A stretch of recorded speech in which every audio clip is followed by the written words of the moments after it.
which we are doing in, pretty much close to the International Women's Day, which is Women in Tech, Changing New Frontiers and Breaking Gender Stereotypes. And thank you so much, Honorable Minister, for sparing your very valuable time to be with us this morning on this very important subject.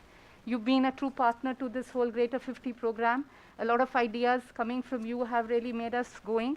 So that partnership is something which we really cherish, and we really would like to, work with you very closely in also actualizing some of these dreams. And you've been supportive in also putting many of the, policy issues also across to the other ministries as well. So may I begin by requesting our Senior Vice President, Mr. Shubhrakant Panda, to kindly start with the green certificate for Honorable Minister, which, as you know, is a ticket of trees in your name in one of the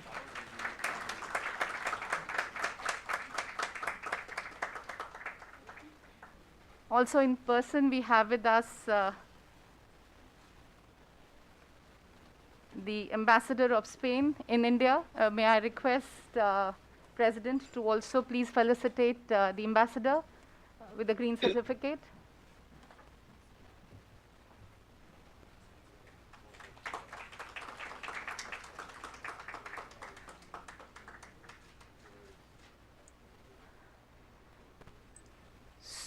So while we welcome everybody in this room, we also have more than 200 people also logged in, virtually.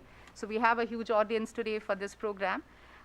So without any further ado, may I request our Senior Vice President, Mr. Shubhrakant Panda, for his welcome address, please.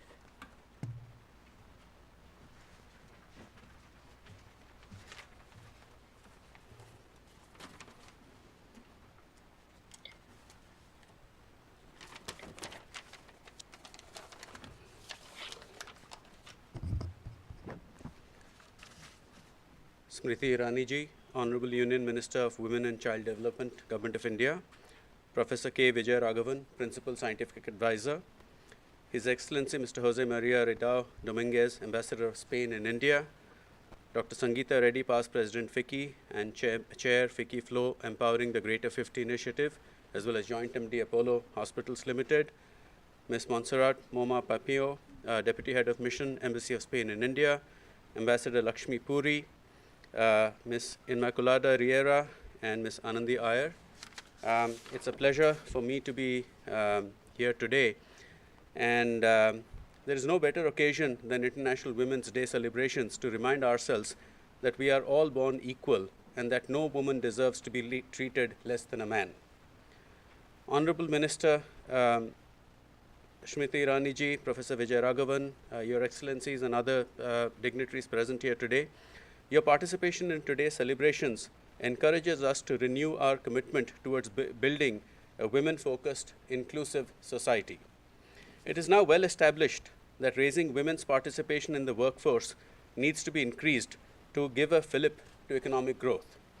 Equal opportunity for women in all walks of life is a goal that every country must strive to achieve. A UNESCO report on science education for girls mentions that only 35% of students studying STEM globally are women.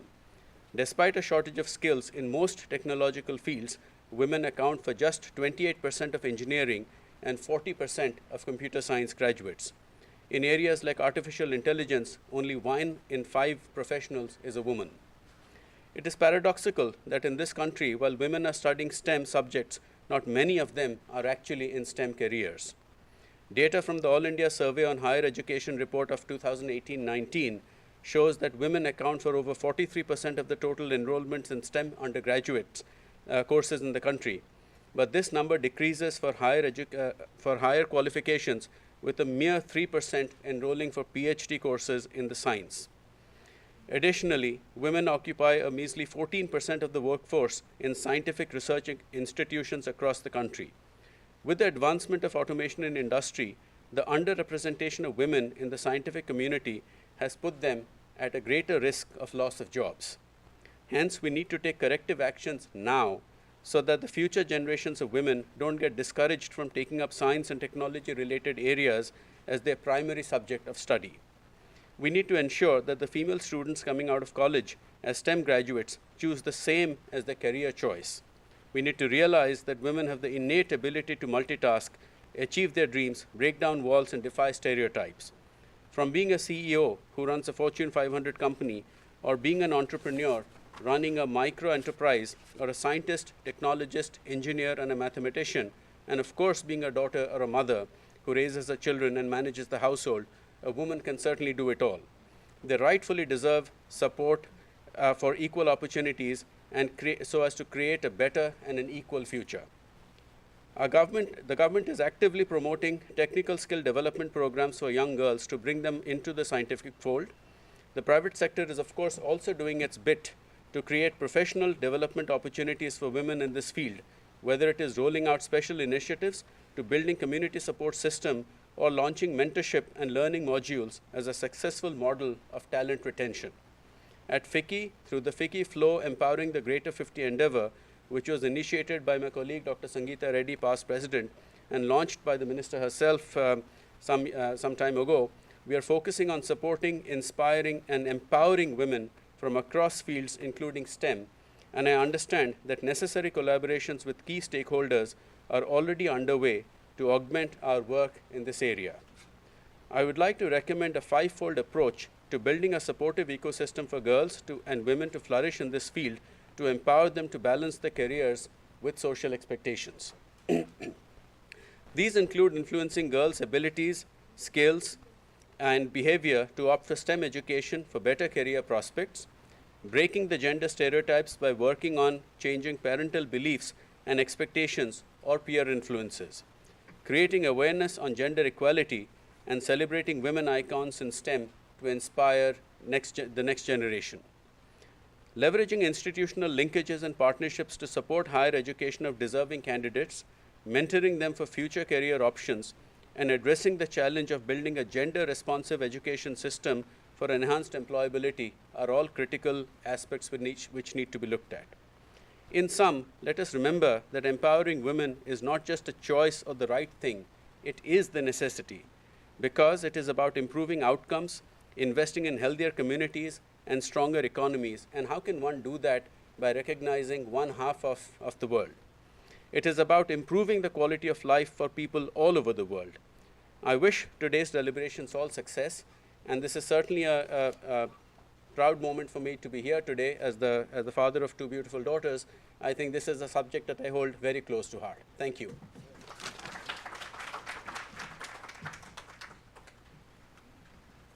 Thank you, Mr. Panda, and you made some very good points about having the women-focused, inclusive society and need to encourage our future generations. And with all your support, with you taking over FICCI's presidentship next year, I think it's very, very, very useful, very, very good message and a strong message for us on the continuity of this important program. Before we move to the next speaker, we also have the Principal Scientific Advisor to Prime Minister. He's also with us virtually. So we'll be virtually presenting him the green certificate. Mr. Panda is here, of course, and Dr. Reddy is here. So in their presence, we would like to present our green certificate to you, sir. And now move to our next speaker, Dr. Sangeetha Reddy. As pointed out by Senior Vice President, it was her idea, and it was it's basically her brainchild, the Greater 50 program, where she brought in the FICCI and the FICCI Flows energies together to really work towards the women empowerment with full force within FICCI. You also spoke to the Honorable Minister, who agreed to be a part of this initiative. And there have been a lot of branches of this work which we have done. Of course, the journey has just begun, and you have a lot of aspirations, and we're trying to kind of match those. But it's difficult to match your speed, because speed and scale, because you really think very big and very differently. And so we're trying to match with that. And today, not only it's a Greater 50 program, but it's a program on STEM, an area very close to your heart. So we're really proud to launch this program in your presence. So over to you, ma'am, for your theme address. Good morning. Namaste. It is indeed a great delight to be here today, and I wish I could have been there physically. My apologies for that, and my genuine thanks to the Minister for understanding that I could not be there in person, for being with us. Smriti Irani ji, our Honorable Minister of Women and Child Development, you have been more than a partner to this initiative. You are an inspiration, the support, the mentor, and I just want to thank you so much for being with us every step of the way. We're here on the eve of International Women's Day to celebrate and support women in tech and other STEM-related fields with this initiative. I'm also very grateful for Professor K. Vijay Raghavan for your presence, for His Excellency Mr. Jose Maria Dominiquez, Ambassador of Spain, of course, my good friend and Senior Vice President, Mr. Panda. And I must also mention that our current president also has two beautiful daughters. So I think the women empowerment is at multiple levels. Ms. Montserrat Pampillo, Deputy Head, and Ms. Anandi Iyer, as well as Ms. Lakshmi, who is another inspirational partner to the program that we're talking about, the Greater 50. Thank you all for your presence and for our great, other participants. It is the passion of multiple individuals. It is the initiative and the work of all of you, which is making the Empowering the Greater 50 campaign a journey that we embarked on about 2 years ago, but has really been able to touch so many lives. As was mentioned earlier, Ms. Smriti Irani really launched this program and has continued to help us enhance entrepreneurship, participation, decision-making skills, and just laying the foundation to break the bias and create a better and a more equal world. But coming to today's subject and initiative, technology is no longer a luxury, but a necessity. And India is moving at a tremendous pace in its journey towards a digitally empowered society and a knowledge economy. Multiple initiatives of the government, the power of the innate IT sector, the private sector's adoption, all these are coming together to help India become one of the most advanced nations. Under the Greater 50, besides other endeavors, we've been trying to work on ensuring that we reduce India's digital gender divide and support women in tech. A corporate initiative teams has worked extensively across IT industries on leadership, mentorship, on enabling women to really rise in the ranks. And I see that in NASSCOM continuously, including the fact that the president of NASSCOM and the Secretary General of NASSCOM are now women. So with mentorship being one of our key pillars, the Greater 50 has organized several digital literacy and digital financial literacy programs. A few other initiatives which are connected to today's subject I'm quickly mentioning. We also partnered with the Department of School Education and Sports, Government of Maharashtra, to implement leadership dialogues among MSCRT schools in Maharashtra to encourage STEM, to promote enterprise development and confidence building amongst school children. This has been supported by the Adel Give Foundation.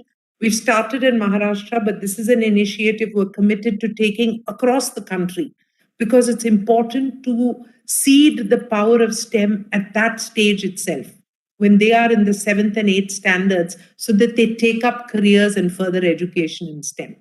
Another very powerful initiative that I'm really banking a lot on, and I think will have huge impact, is a mega project with Meta India. In Meta India, we are committed to address barriers related to accessing digital tools and resources by offering training. Most of these are free training. Many are sponsored or cost-effective training for easy access to various digital programs, tools, resources. And this is directed towards helping women entrepreneurs in the tech area, in the startup area, as well as digitalization of their own businesses, and for them to understand all the tech initiatives of India at large, digital pay, the multiple back-end digital infrastructure. We're also working, here we partnered with Sampark India to provide laptops to the students of Lady Shri Ram College in Delhi, those who during COVID situation could not go to school, had to study, didn't have their own laptops. But this is something which has been a very powerful initiative that we're now continuing.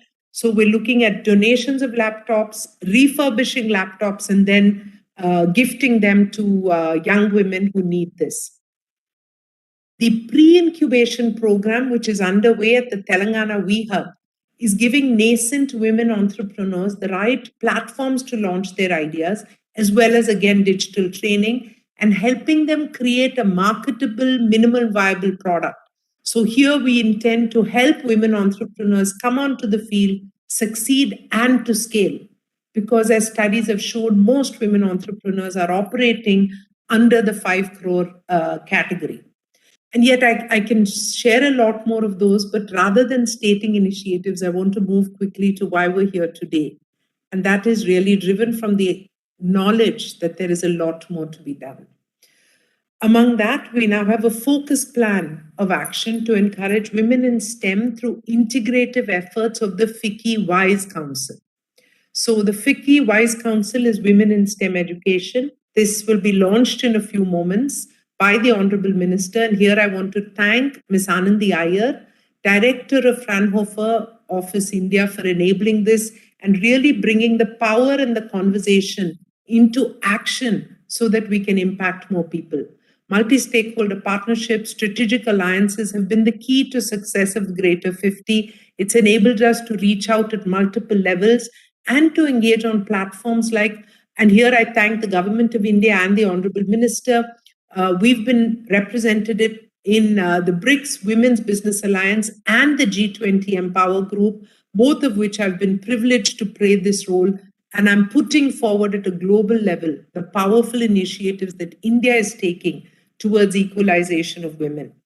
With Spain coming on board today as a partner to this event, it is paving the way for more enhanced bilateral linkages towards the significant cause of supporting women and promoting women-led growth, which is truly the coinage and the inspiration from our Honorable Prime Minister. That it's not equalization of women or women growth, it's women-led growth in our country. Enhancing female participation in the workforce is another fundamental thing to the growth and the development of the economy and society alike. And it's because of women's participation in the upcoming and critical field of technology that we have decided to give this pursuit of STEM a very, very powerful push.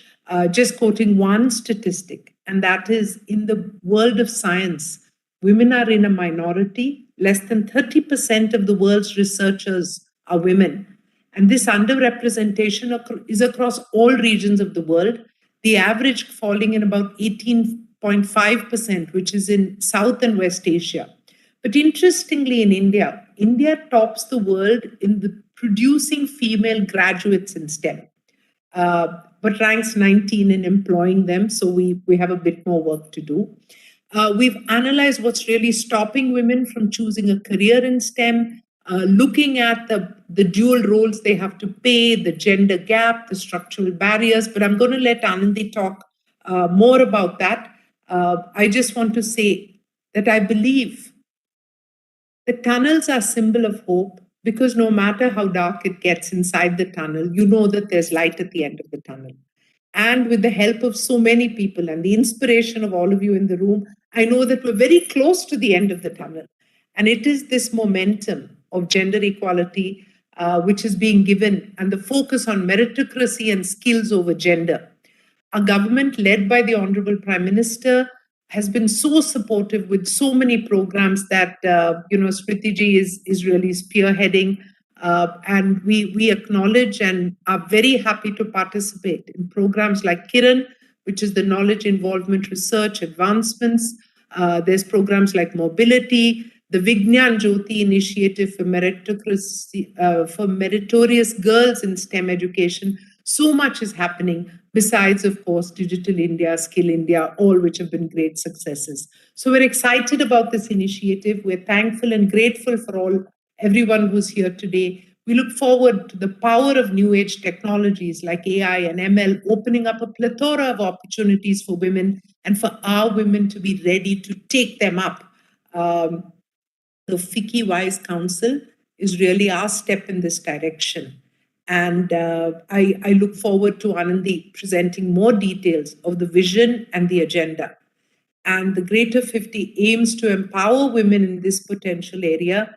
And the FICCI Wise Council will also be announcing a pledge for corporates in our corporate initiative to encourage women in STEM to push the donate a laptop drive, because I think every one of us, and Edelweiss Foundation said this as well, all of us can spare one laptop. Put it into this drive and put it into the hands of women and girls who cannot afford it firsthand. This is a crucial moment. I'm excited and very thankful and look forward to expert interventions and the valuable vision of everybody who is here today, our Honorable Minister, our Honorable Scientific Advisor. And I just want to conclude by saying that science has no gender. And irrespective of gender, a child gets curious about a natural phenomena.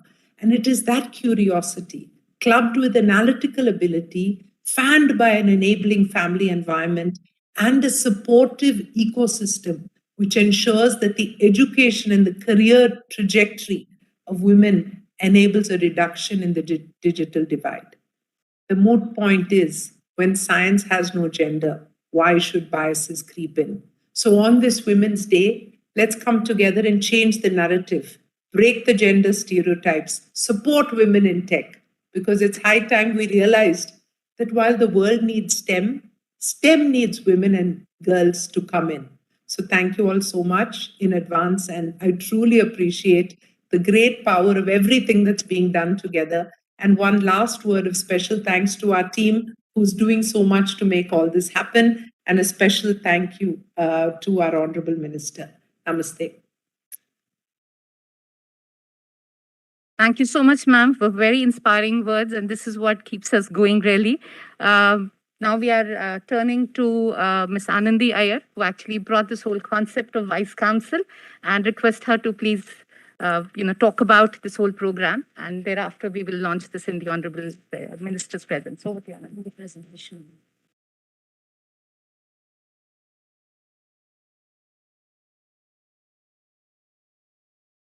Honorable Minister, Union Minister for Women and Child Development, Srimati Smriti Irani, the Principal Scientific Advisor to the Prime Minister of India, Dr. Vijay Raghavan, Dr. Sangeetha Reddy, Past President FICCI and Chair FICCI Flow,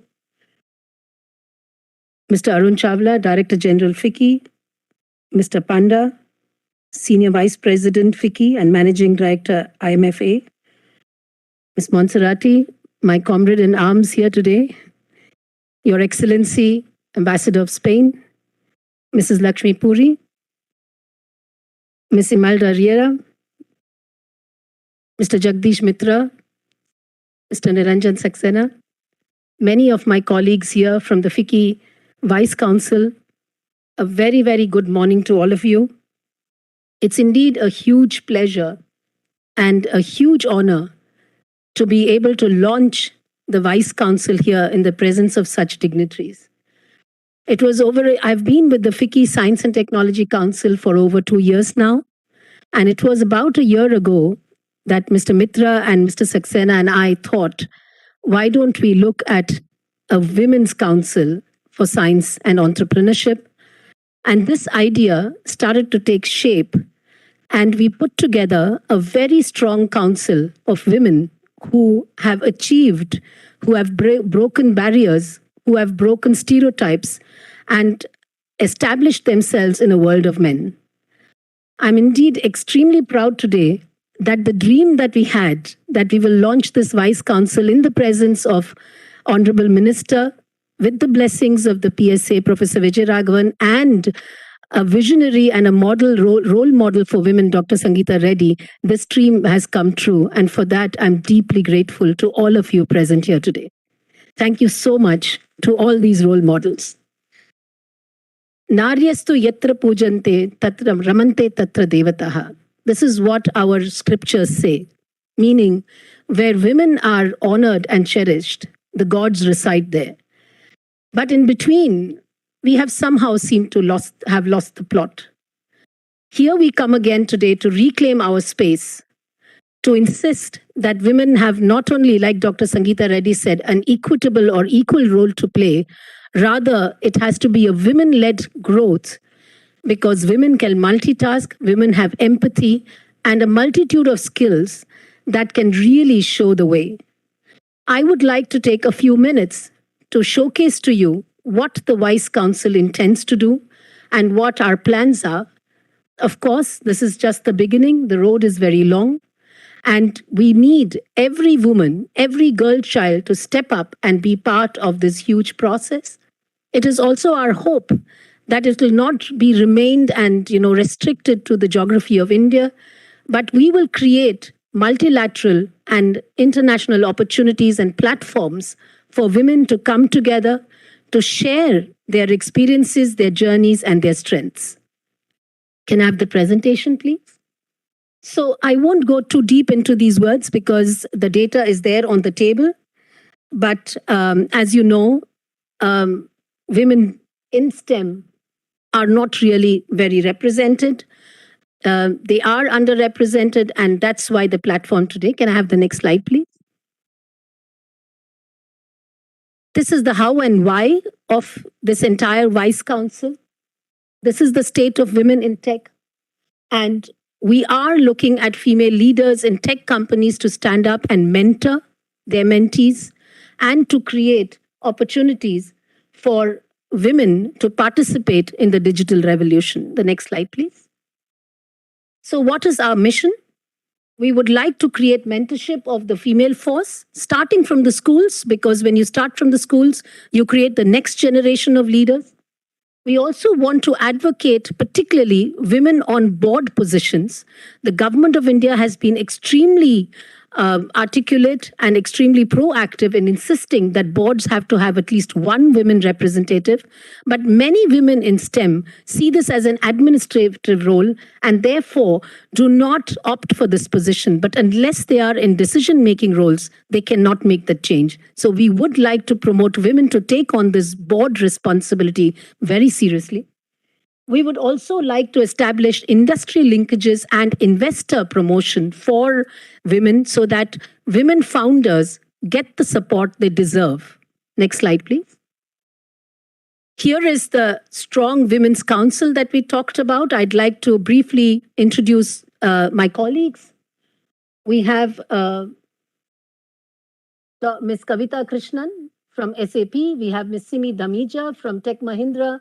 Dr. Janavi Raath, who will be present in the panel discussion today from HUL, Seema Gaur from IFCO, Neeti Wahi, who would also be speaking in the panel later today, Ms. Anjali Malhotra from the CEO's Council, Dr. Shailja Vaidya from the PSA's office, and Dr. Gupta, who's from the Science and Technology Ministry, particularly supporting women incubators. So as you can see, it's a very, very strong council, and we do intend to take on more women from various walks of life to add strength and support to this council.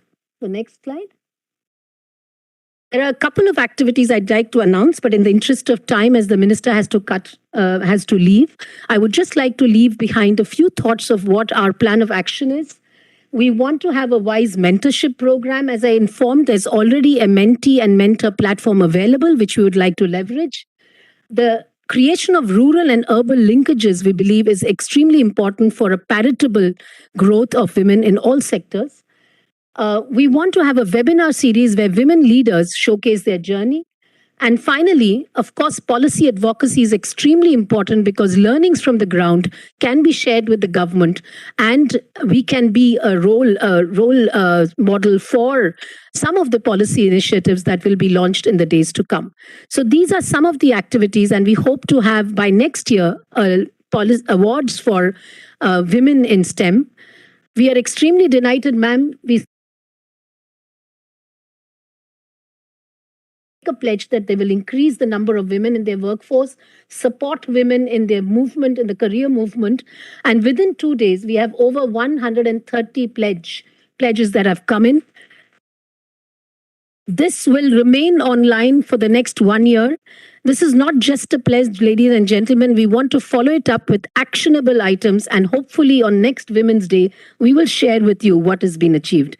With those words, I'd like to thank you all for being here, and particularly you, madam, for being here, for being a role model for all of us, and for giving us your support, because this will indeed give us a lot of strength in doing some of the onerous duties that have come on to us in the days to come. Thank you very much.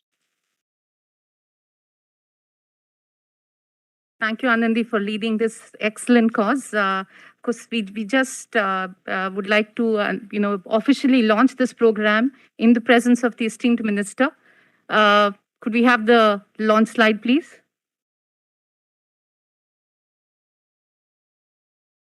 I think Anandi did talk about the initiatives. So, of course, it is one about the empowerment of women in science and technology, as well as in the businesses. A special edge, urging our members and individuals to encourage women in STEM.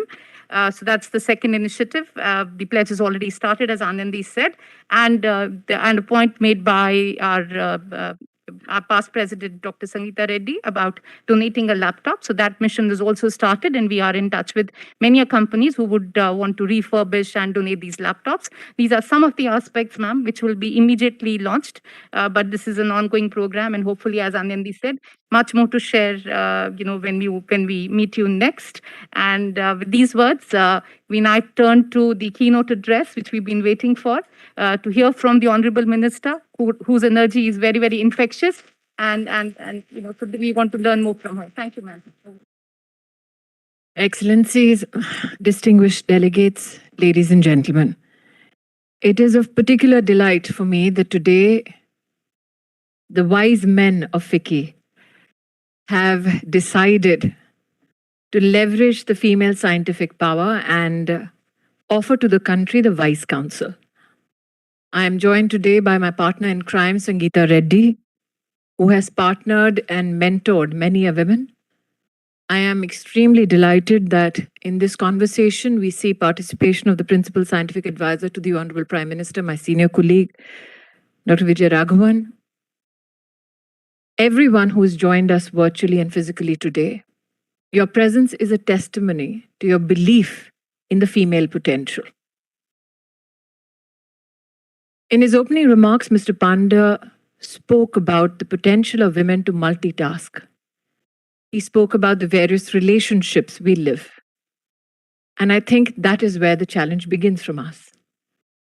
Because when we look at a female enterprise, when we look at a female professional, or for that matter, a scientific mind, we add to her the burden of her relationships and the burden of her social responsibilities.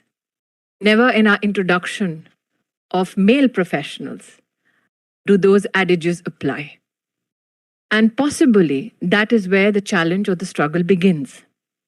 When women sit in positions of being evaluated, many are burdened with a bias that you will marry, you will bear a child, and hence have absolutely no time for your organization or for the aims and the ambitions that we hope that you can achieve as a professional. Those who are overburdened are celebrated for their multitasking opportunities and capacities, and laden with additional work, not additional pay, because we are such wonderful multitaskers. And that is where, ladies and gentlemen, I compliment the Vice Council that you will take into consideration these inherent biases that are generated through dialogue and deliberations. Dr. Reddy was extremely kind to give me credit for mentoring the Greater 50 prospects.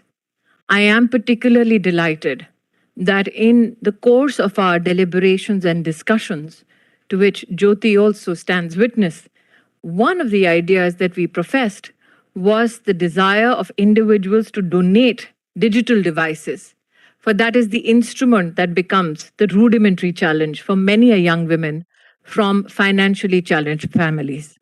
And today, when I see that you have embraced that very idea, I am extremely buoyant that this gap that we have seen thus far is a gap that can be bridged through the efforts of the Greater 50 program and the Vice Council.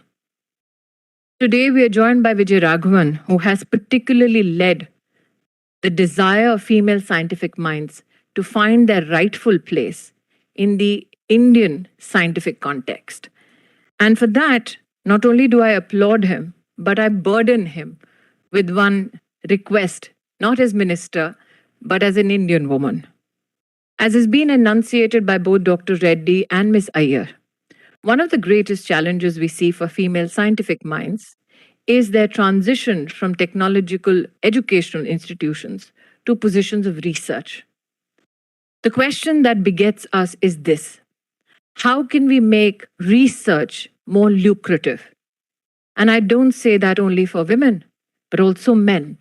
Because as has been famously said, science is not a man's game, not a woman's game, it's everybody's game. So as a woman, let me also speak up for male researchers and put this question to Dr. Raghavan: what can we do to make scientific research more lucrative? I am mindful of the fact that the Honorable Prime Minister, through the budget, has pronounced a sizable capital expenditure for research in our country.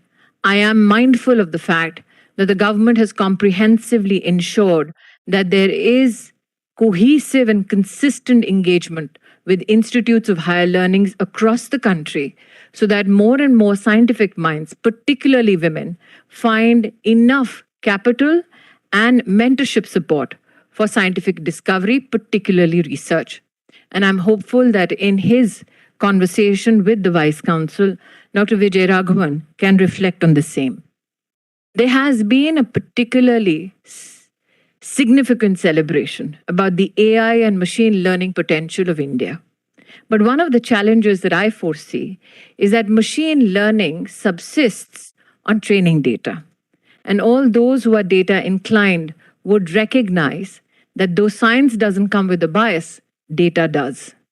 And one of the greatest challenges is that training data that has been available to us thus far societally is a data that positions primarily men.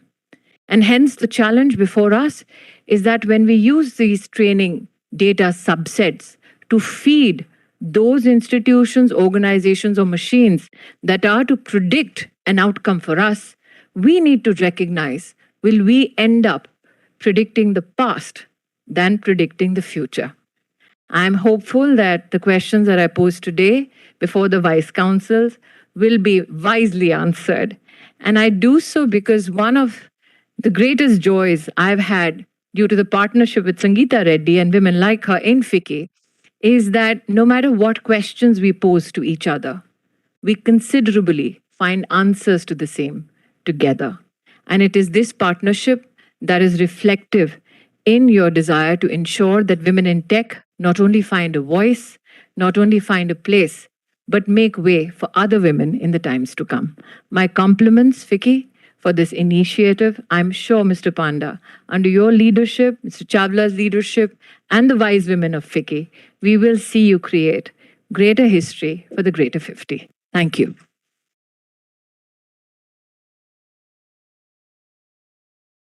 Thank you so much, ma'am, once again for giving us, some more work and, food for thought.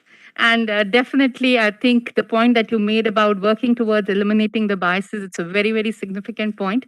And I'm sure we will take a note of it and work towards it. And hopefully next time we'll have more such suggestions coming in from you. So thank you once again, ma'am, for being with us this afternoon, as always, guiding us and enlightening us on the way forward.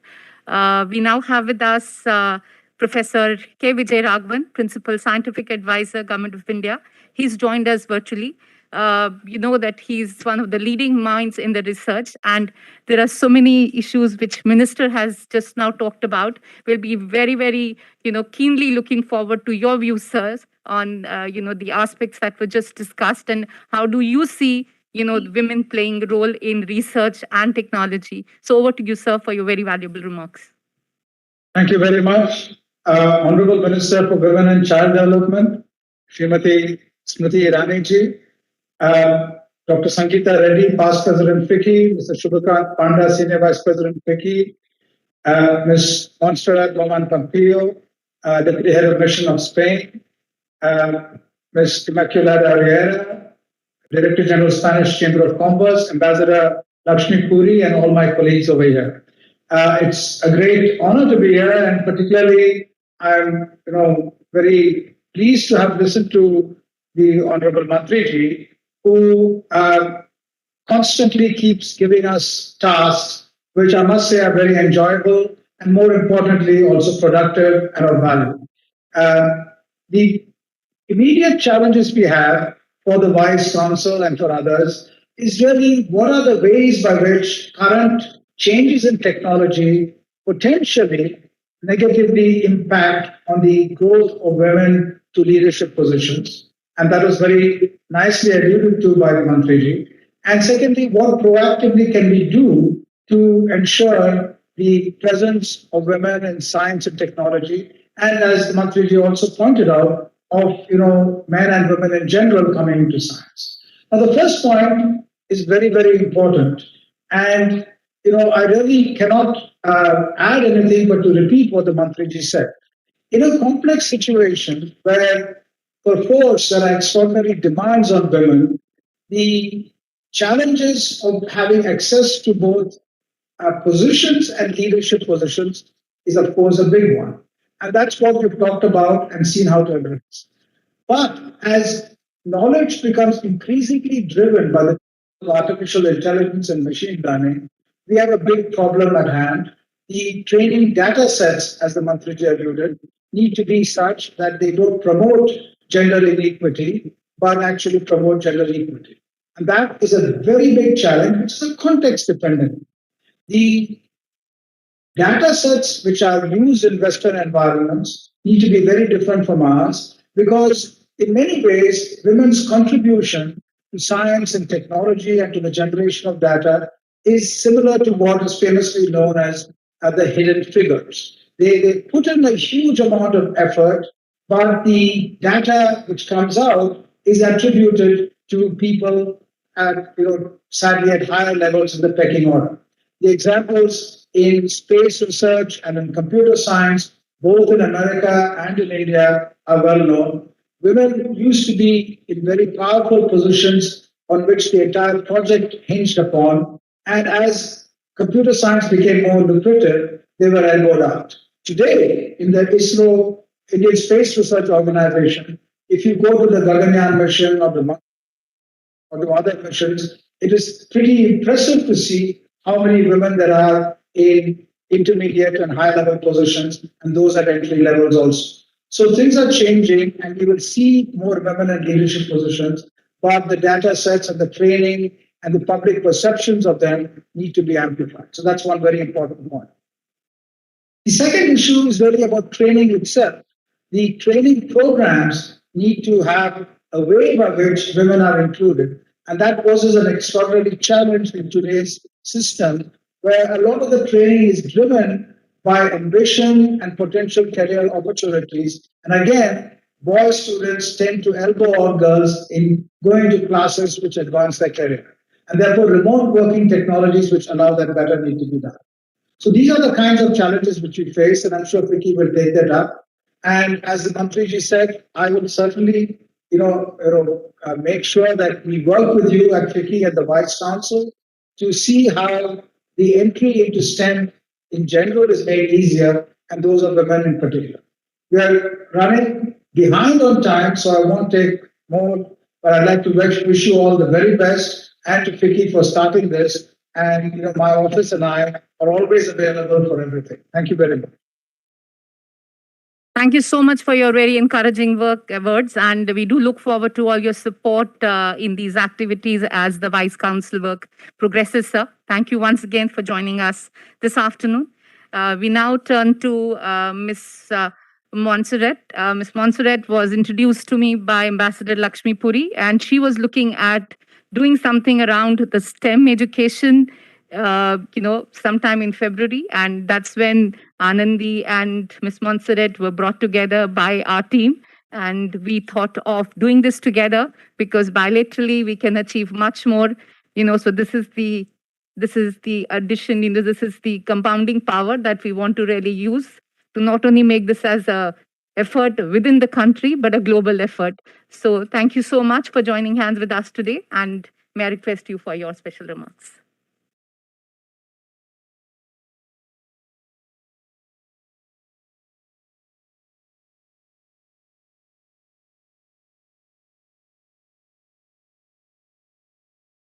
Namaste, Antarashtriya Mahila Divas ki Shubkamnae. Good afternoon, ladies and gentlemen. This year, International Women's Day theme is Breaking the Bias, and it's about working towards a world free of stereotypes that is diverse, equitable, and inclusive.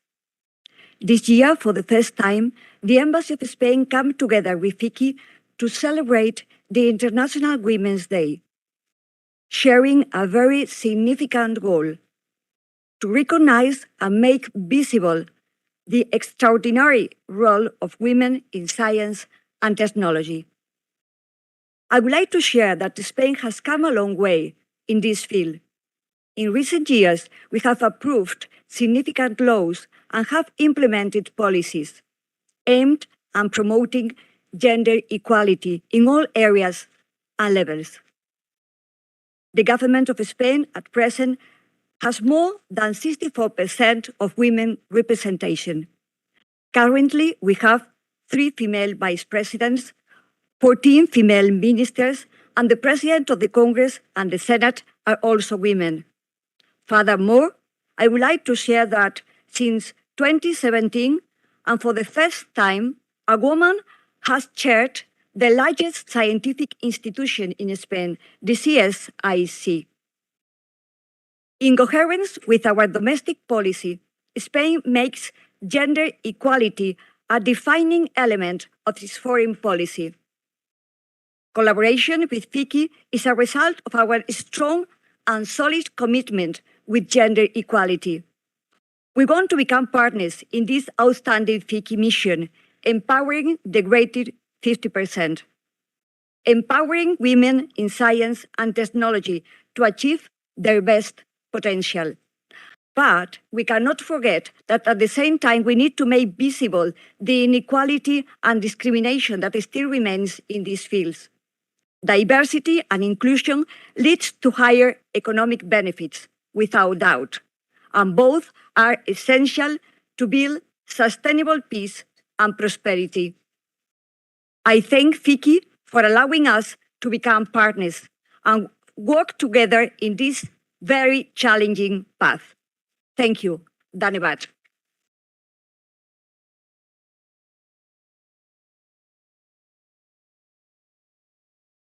Thank you so much for your very useful remarks, Ms. Montserrat. And now we turn to Ms. Rera, the Director General, Spanish Chamber of Commerce, who's also joined us virtually for her remarks and how we can really work together in this space. So over to you, please.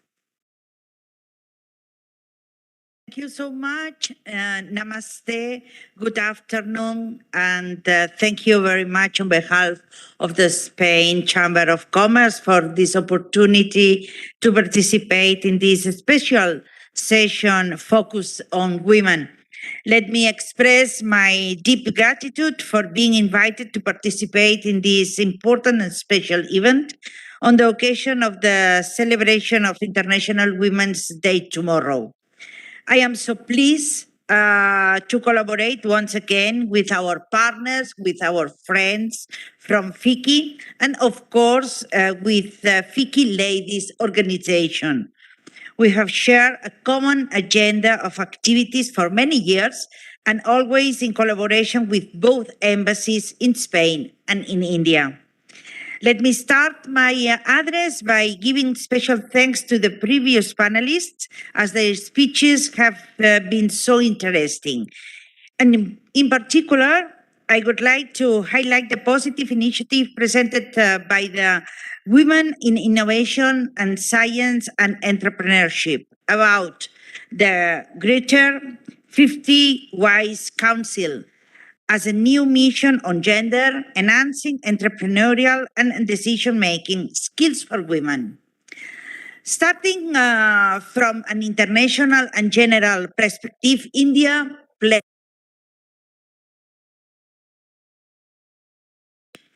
the Indian economy has enormous potential due to several factors. Many Spanish companies are already working in India and are doing well. We see India as a great power, and so we wish to have greater economy presence in the region.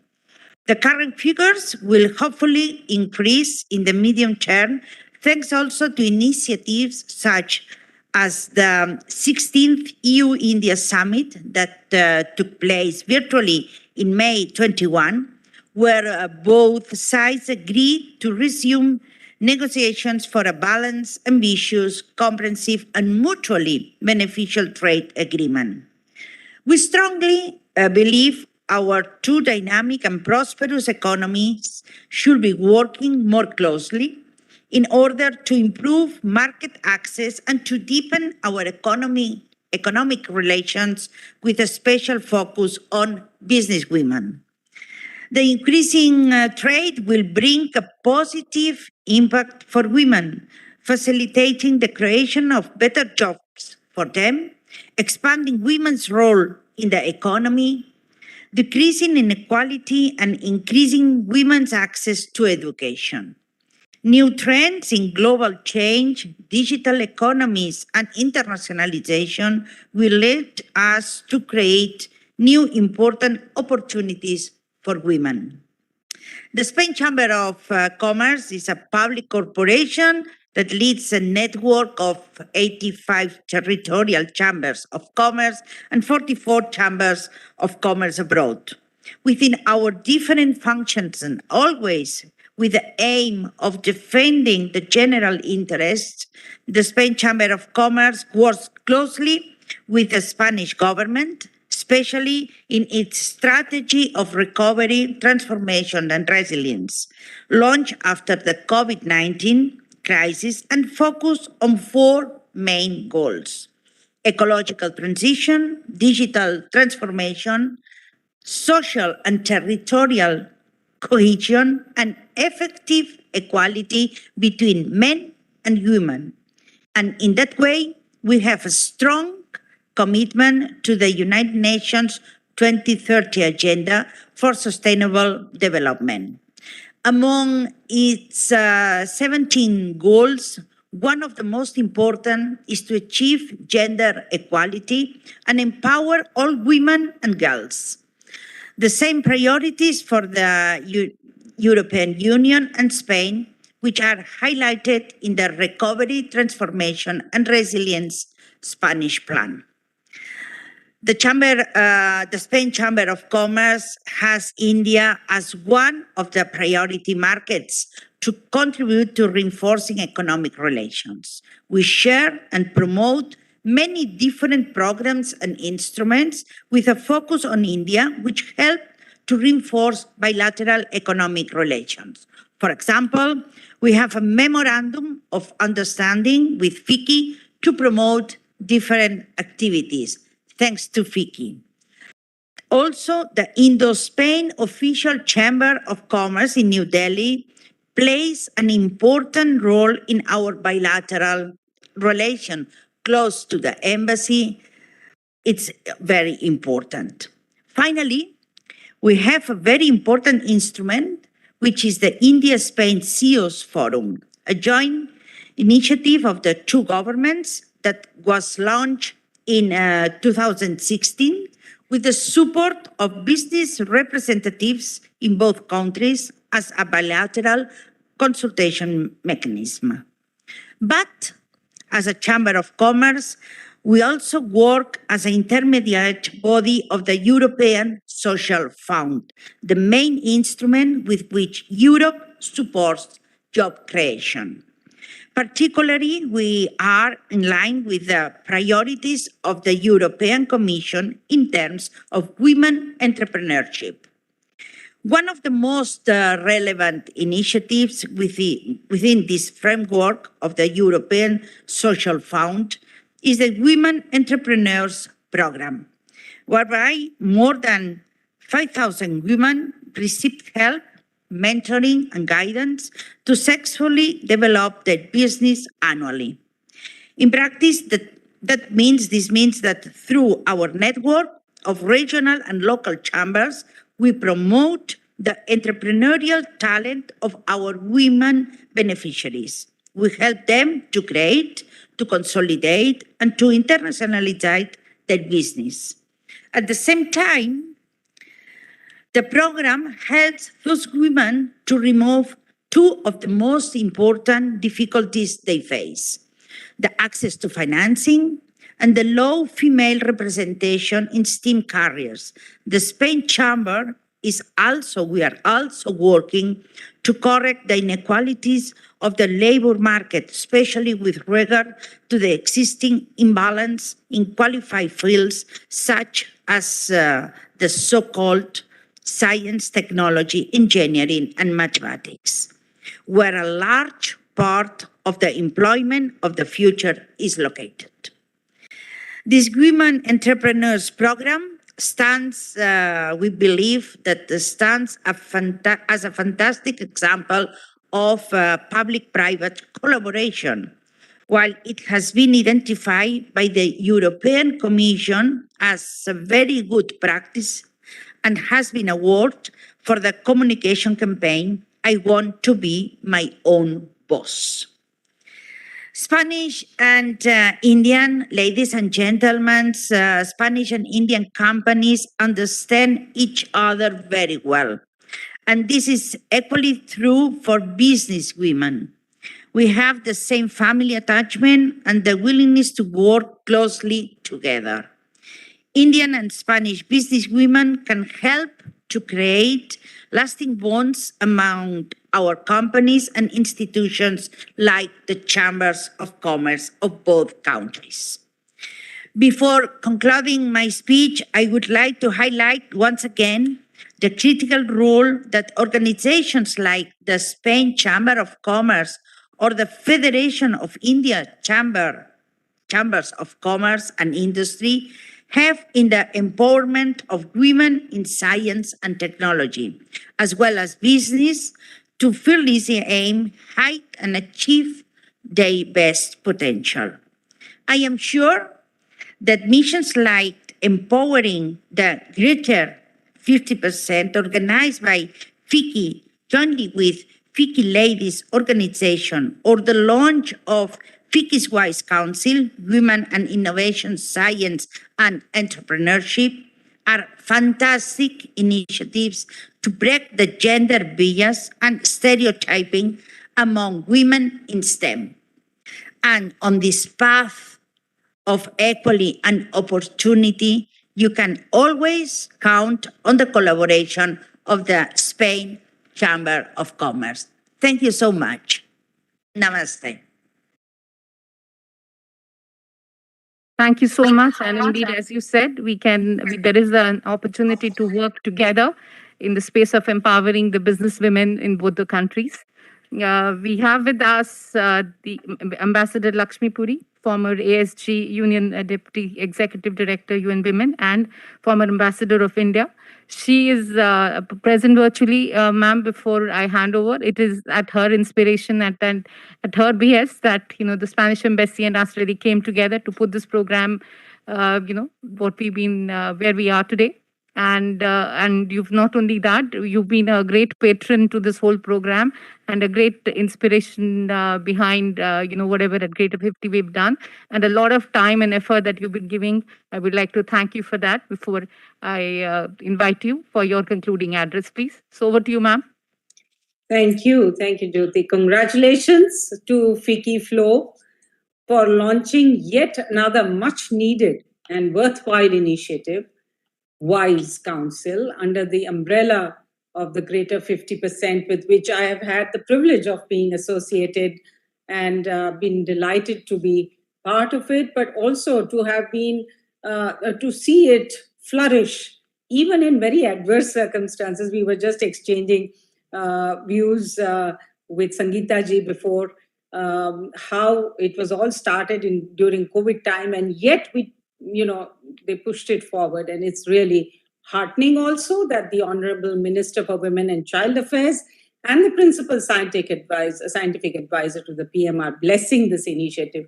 And importantly, the support and inspiration of the Spanish Embassy gives this launch on the auspicious International Women's Day a special meaning and impetus.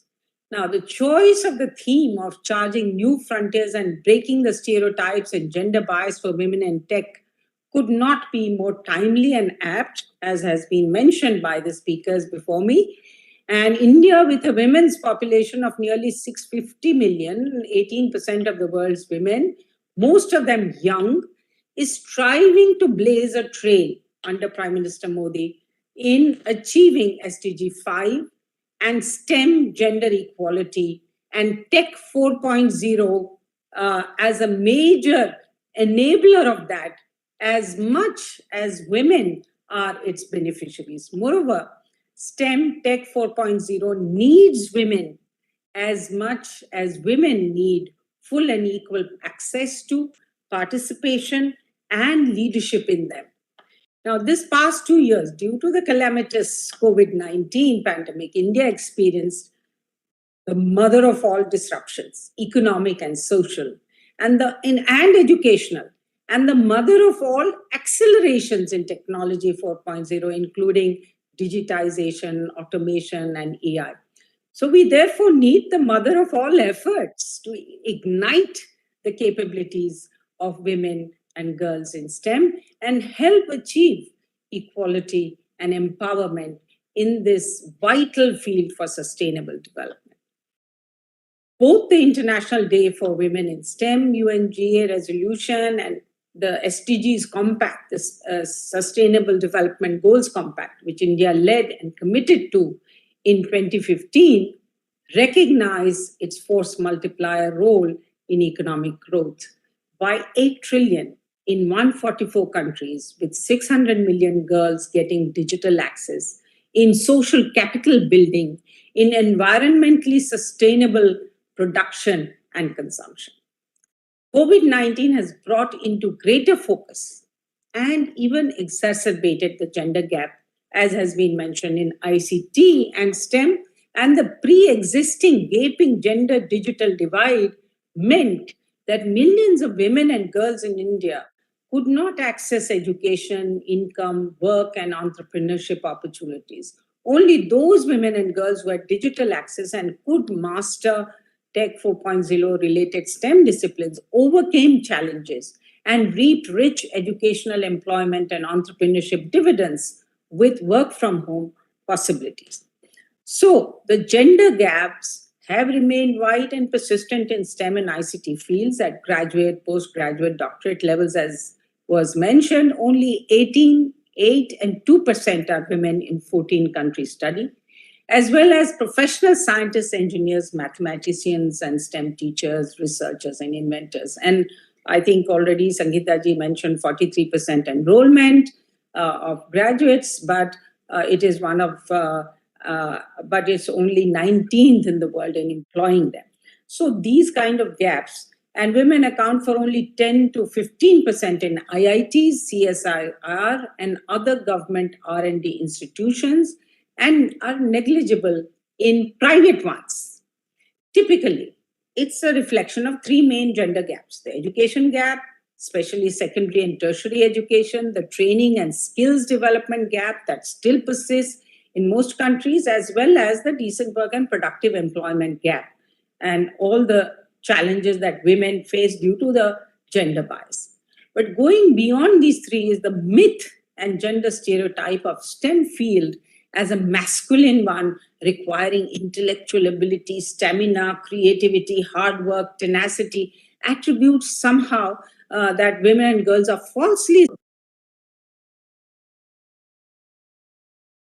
and how they are dropping out, the leaking pipeline phenomenon due to care responsibilities, dual role they have to disproportionately bear and combine with punishing schedules, work schedules, and demands of STEM careers in a non-nurturing, patriarchal environment. And there is the sticky floor where women are relegated to lower rungs and less value-added roles in ICT and AI. Another issue is the vicious cycle of there not being enough women in STEM as role models to inspire and embolden others to join, finish education and training, and rise in STEM careers and be visible leaders. And the principal scientific advisor referred to not hidden figures, award winners, not hidden figures. As is often said, the problem is not enough women in STEM.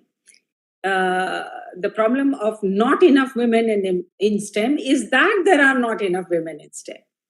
So, and in STEM entrepreneurship now that we have to talk about. So what we need to do is to create and foster an ecosystem that nourishes the interest, talent, and intellectual capital of girls and women in STEM's education, training, careers, to address these structural barriers and gaps. And, the Indo-Spanish cooperation, global and regional cooperation, national and local policies, and special measures and initiatives like this are indeed very, very much needed, and the participation of all stakeholders, educational institutions, private sector, government, scientific, professional bodies, chambers of, and this Vice Council in a way reflects a combination of all these elements so beautifully. And also, I think the link up, I'm sure you will be linking up with Prime Minister Modi's envisioned missions and verticals and programs, including Skill India, Digital India, Startup India, and all the other iSTEM portal, the NEP, and all of the connectivity, Wi-Fi connectivity, and of course your program to also distribute the devices, which is a very fundamental thing. So we have to very quickly drive a revolution in 5 areas towards a gender equal STEM ICT future in India. And the first is a gender segregated data, knowledge, advocacy, and movement building revolution to demolish the myth of female incapacity and inferiority in STEM, to build and sustain girls' and women's interest in and confidence about their inner spark from childhood onwards to take on the challenge of STEM education and careers. Also to inculcate a STEM culture from homes, schools, universities, and labs to tech ventures. Make it cool and second nature for them to embrace as a hobby, as a passion, as an academic pursuit, as a profession, as a profitable enterprise. Give awards to energize the female STEM high priests and their flocks. And the WISE initiative is really laudable in this regard. The second revolution is to organize access to inclusive STEM education infrastructure, teaching aid facilities ranging from smartphones to laptops to Wi-Fi access, and encourage girls and women to go for STEM education stream through special measures, incentives, and scholarships. And also the new education policy, Gender Inclusion Fund. Both women and men STEM leaders must mentor girls and women, which I'm sure the Vice Council is going to be doing. Third revolution has to be in training and developing skills in incubators, R&D labs, and rebooting through the life and career cycles, and enabling the demolishing of glass walls and ceilings within and across STEM disciplines. And there are some areas where there is a preponderance of women, others where they are not. So this requires significant and targeted investments to recruit, retain, and promote STEM women while generating a critical mass. And the fourth one is to form and foster STEM's women's organizations and professional bodies that generate a positive momentum through a feed-in, feedback loop. So this is Tech 4.0 is rapidly changing the world of work, and women have to be adapting into this. The organizations must work with stakeholders to ensure women's full participation and leadership in this labor market transformation and securing of new collar jobs in new digital workplaces. The fifth revolution is to transform the patriarchal spaces and culture of work of STEM institutions and enterprises and businesses, and make them more responsive to and accommodative of women's participation and leadership, again through special programs and flexible working hours, childcare, parental leave, shorter working hours, incentives, motivational leadership and management, work from home, and all of that. So all of these efforts will be needed to filling the STEM human resource deficit and entrepreneurship deficit, and helping India to pole vault into a tech economy 4.0 future in fields ranging from ICT and 5G and payments, education, health, AI, and additive manufacturing, all the big data, biogenetics, I think the Internet of Things and cloud, all that. In this India's special challenge is to reach out to those most excluded in the spirit of Antodaya and Agenda 2030, leaving no girl or woman behind in the STEM, ICT, tech economy 4.0 revolution in the post-COVID-19 future. And I once again commend FICCI Flow and all the partners for this very, very important and what I hope will be a groundbreaking initiative to launch the Vice Council. And I also very much celebrate the members of the Vice Council who have given their time, who are giving their time and their really commitment to this cause. Thank you. Thank you so much. Very comprehensive guidance on what the Vice Council should really be focusing on to make a success. So thank you so much, ma'am, for your words, for your very enlightening words out here. And we shall keep this in mind while we, progress on the path of, achieving some of these parameters. So thank you, ladies and gentlemen, once again for being with us. And thank you for guidance and support of many of you who have actually made this happen. And we would continue to need your support as we move along to in our mission of Greater 50 and a lot of challenges which have been focused in many of the speeches today. So we come to the end of this inaugural session this morning, and we will now be moving into the panel session, which is being chaired by Mr. Jagdish Mitra. He's present here. So may I request the panelist and the chair of the session to kindly join on the panel now. Thank you.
We will begin our panel discussion just in a minute. Please be seated.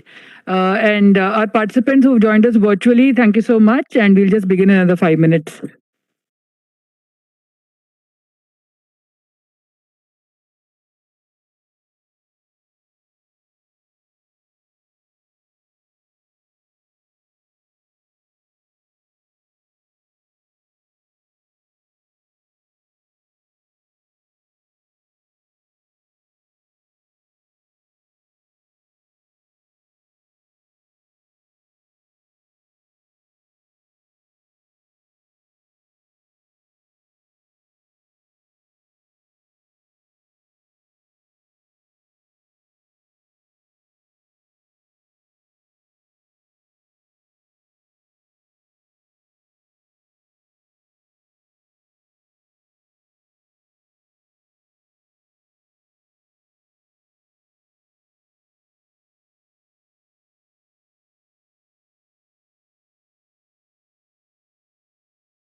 I'll ask all the speakers and panelists to please take their seat on the dais.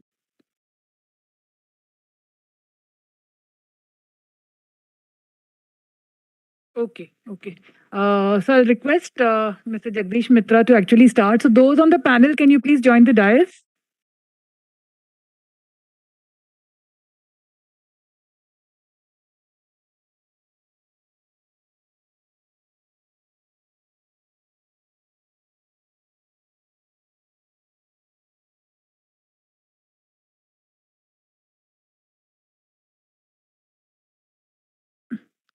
I would now request Mr. Jagdish Mitra, Chair of the FICCI S&T Council, to please start with the deliberations. Thanks. Hi, good afternoon. Extremely interesting session in the morning at the opening session of the Vice Council. I just thought that it is in order for me to ensure that there are two clarification remarks that are made in the beginning based on what I heard from the Honorable Minister, the Principal Scientific Advisor, and all the dignitaries on stage, including Anandi.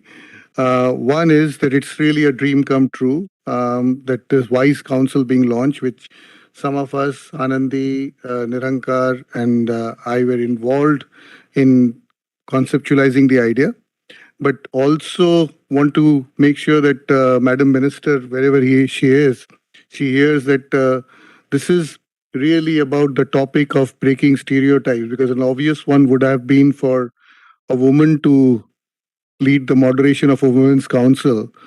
But I think the start has been made by women themselves by making sure a few men are on the stage as well. So that's one.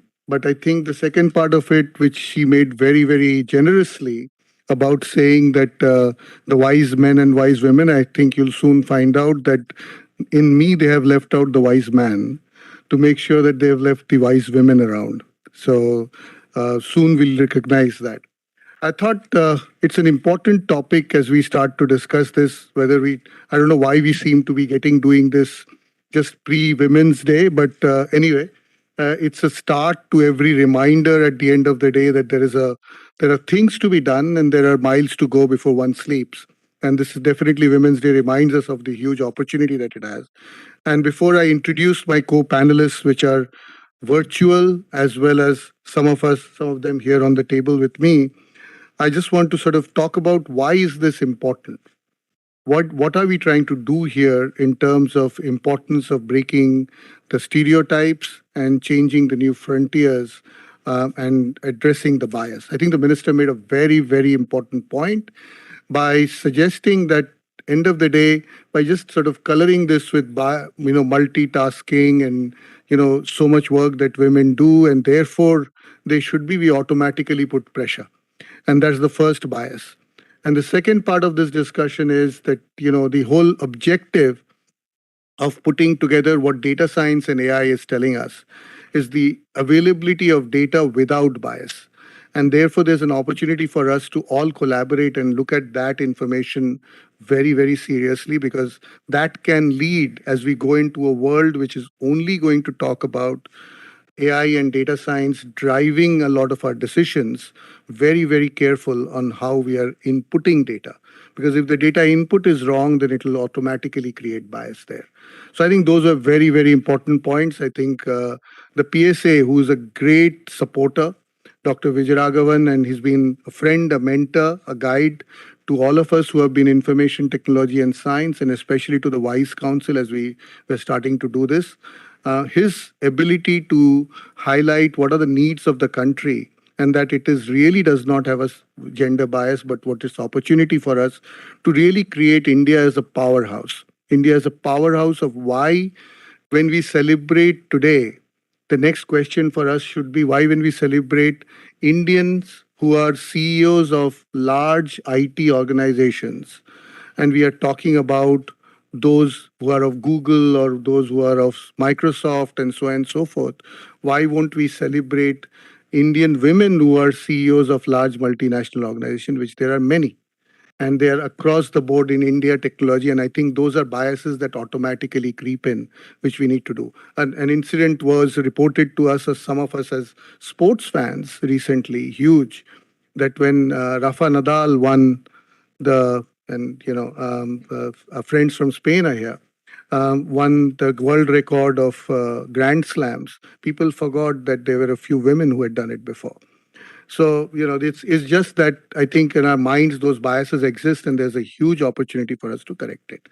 So before I call my panelists, I just wanted to sort of talk about a few things.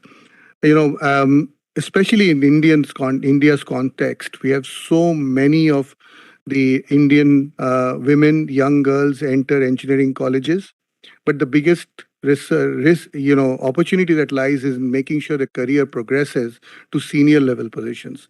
For example, I represent the IT industry, and there we have humongous amount of people, almost 50% of the fresh intakes in a company like ours in Tech Mahindra are women, and they don't remain at that level till they go up to the final, and they keep dropping. And I think the challenge for us is to accept that challenge and work towards enabling that ability for this, not because it's a tick in the box, but because it is good for business. And as long as organizations don't realize that it is good for business, this will not change. So I think the job that we in the WISE Council and FICCI have is to make sure that all our members to start off in India realize how important it is to do the right thing for business, not do it only because it's a tick in the box, and does require a fair amount of work in that. So before, let me just introduce, we've got a very, very, I'm assuming our virtual panelists are on. So I'm going to introduce them. It's a very rich set of panelists that are here. And then I'll go to the people on the table. Dr. Shubha Tole. She is an Indian neuroscientist, professor and principal investigator, TIFR, Tata Institute of Fundamental Research. Dr. Shubha has a tremendous track record. She is an MSc and PhD from Caltech, USA. She worked at the University of Chicago as a postdoctoral fellow. She has been the National Woman Bioscientist Award by the Department of Biotech, the Swarna Jayanti Fellowship, and by the DST, and the Wellcome Trust, which I'm sure all of you are aware of, and Senior International Fellowship for that. Several publications, and a very well-known academist and researcher. Thank you, Dr. Tole, for joining us. Then we have Dr. Janavi Raath, Principal Research Scientist at Unilever. Dr. Raath is currently the Director R&D at Unilever R&D Center at Bangalore. She obtained a BTech in IIT and pursued her higher studies in Penn State. For the last 21 years, she has a myriad of products, and she's the great example of where research and technology converts into products that we daily use, and the amount of work that goes behind the back end of that for an organization as global as you can get with Unilever. She has over 30 inventions patented in multiple countries with a total of 50 patents. So thank you very much, Dr. Raath, for joining us. Appreciate you joining us and taking your time. Neeti Wahi. Neeti Wahi, she's the Group CIO at Sterlite Power. Neeti is is the leading IT and digital portfolio for the group. She has been with Sterlite Power since 2019. She has been with many organizations, Clicks Capital, GE Capital India, SBI Cards, has been a Six Sigma certified professional. Neeti, I remember interacting with you as we started talking about the WISE Council. Thank you for joining us. Thank you for being a part of this and bringing together this whole area of IT and technology as it starts to bring together. After that, I think, let me come to the table. Priya. Okay. Ms. Priya Selvaraj, I think General Manager, Country Head, Power Electronic Business. Thank you for joining in. Just to remind, we have very, very literally powerful people on the table, as well as on this, we have Sterlite Power, we have Siemens Power. Corporate track record of 25 years in solar and semiconductor process. She had many senior roles, including completing more than 1 gigawatt of solar projects globally. We are talking about serious impact here, guys. And thank you, Priya, for showing us the way. She has held senior roles at Sun Edison and Moser Bayer. Altera, as you know, is now Intel. A master's degree from University of South Florida. Thank you, Priya. Thank you for joining us. And then finally, on my left,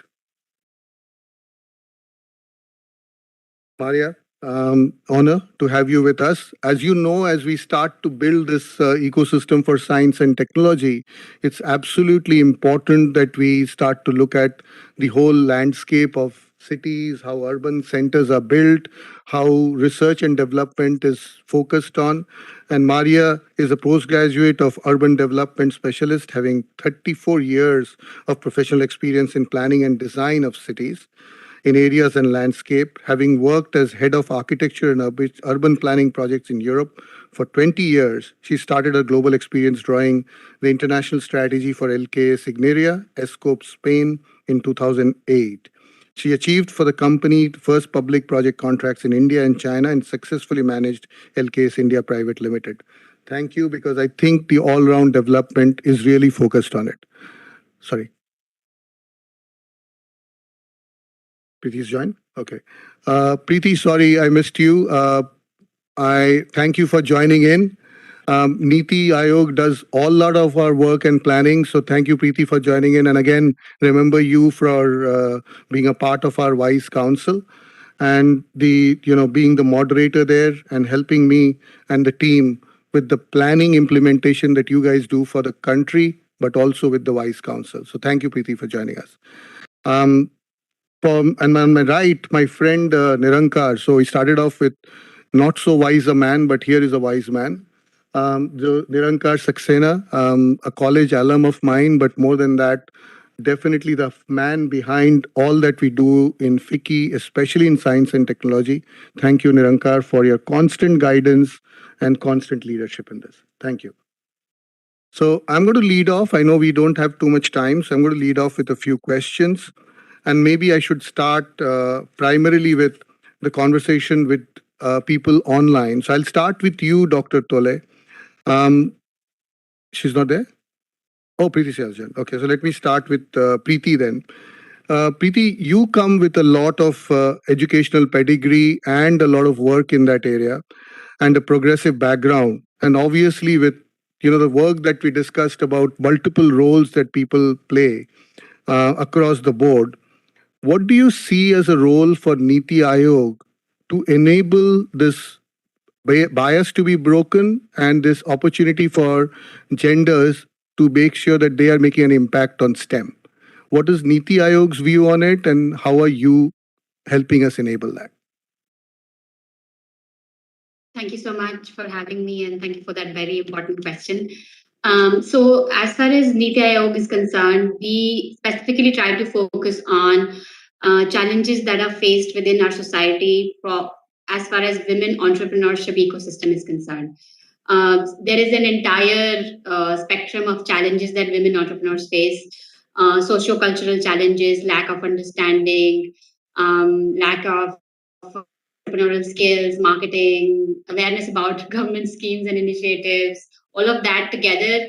When you try to put that package it in a technology format that we are trying to create here, that was the intention in trying to make sure that we are able to at least push the needle a little bit and help empower women entrepreneurs to be able to be digitally cognizant and digitally enabled to be a part of this ecosystem. That was the intention behind women entrepreneurship platform. By that platform itself, we again try to do a lot of hand-holding in technology, in breaking those wide chasms that exist as far as technology understanding is concerned. And like you correctly pointed out, my background itself is also technology. So, being around a room full of people who by default will assume that a woman is equal to less knowledge in technology, I think that stereotype, to get started, I think it's very intimidating for young entrepreneurs specifically. So our demographics tries to focus on young entrepreneurs and entrepreneurs who are kind of scared and look at technology as something that they will never be able to grasp. So it starts from those small behavioral changes that we try to introduce via our field partners. And we are hopeful that some changes will be seen. We are actually beginning to see a lot of changes in tier 3 and beyond cities. And we are hopeful via our WAP platform we'll be able to push that beyond that. Thank you. Thank you very much, Preeti. I think you make a very important point about making small behavioral changes, because as we said, when Dr. Anandi Iyer talked about somewhere along the line between the verse that our Upanishads talked about to where we are, we've probably gone down a little bit of a chasm, and there's time to make sure that we make those changes back, and I think you guys are making it. I know some of the Vice Council members, Simi, a colleague of mine, she's here and she's part of the WTI jury. They're making a lot of difference in terms of promoting technology entrepreneurs in the country and making sure that each of them get the visibility and the ability to say what they're doing. And that, I think, is a big change, and will slowly make those 30-odd entrepreneurs to 300 to 3,000 to 3 million, which is where the opportunity lies in this country. I think the big opportunity also lies in being able to take this to tier 2, tier 3, smaller parts of this country where there's so much innovation that India does. I'm going to come to this side of the table on the offline version, and I'm going to go to you, Priya. As the general manager and country head of power electronics business in Siemens, Siemens has been a leader in terms of diversity. And the numbers speak for themselves. The data I had is 27% share of women out of 3,000 plus employees, 19.6% in management positions. What have you observed as best practices in Siemens that you think a company should follow? I mean, this is an opportunity to advertise Siemens, but it's also an opportunity to, learn from you. Okay. So first, thank you. Thank you to FICCI for giving me an opportunity to be part of this panel. Really honored to be here. So I just want to make a small correction to what you just said. I'm from Siemens Gamesa. So it is a Siemens company, but we are called Siemens Gamesa. It's different from Siemens AG. Probably you have the data from AG. So Siemens Gamesa is a renewable energy company, and it's right now it's fully owned by Siemens. But originally Gamesa is from Spain, and then Siemens acquired Gamesa in 2017, and now they're entirely owned by Siemens. So from what we have seen, actually we are from the clean energy space. Really, in the clean energy space, we are talking about STEM, and here clean energy is a more I would say a new thing that's happening in STEM. And not many women in clean energy. So if I have to, put some data here, just give me a pointer, just a few minutes. Yeah, so about 32% of the labor workforce in renewables are women. And especially in wind energy, they're around 20%. But in spite of all this, if we see the engineering workforce, it's only 13% of women in engineering.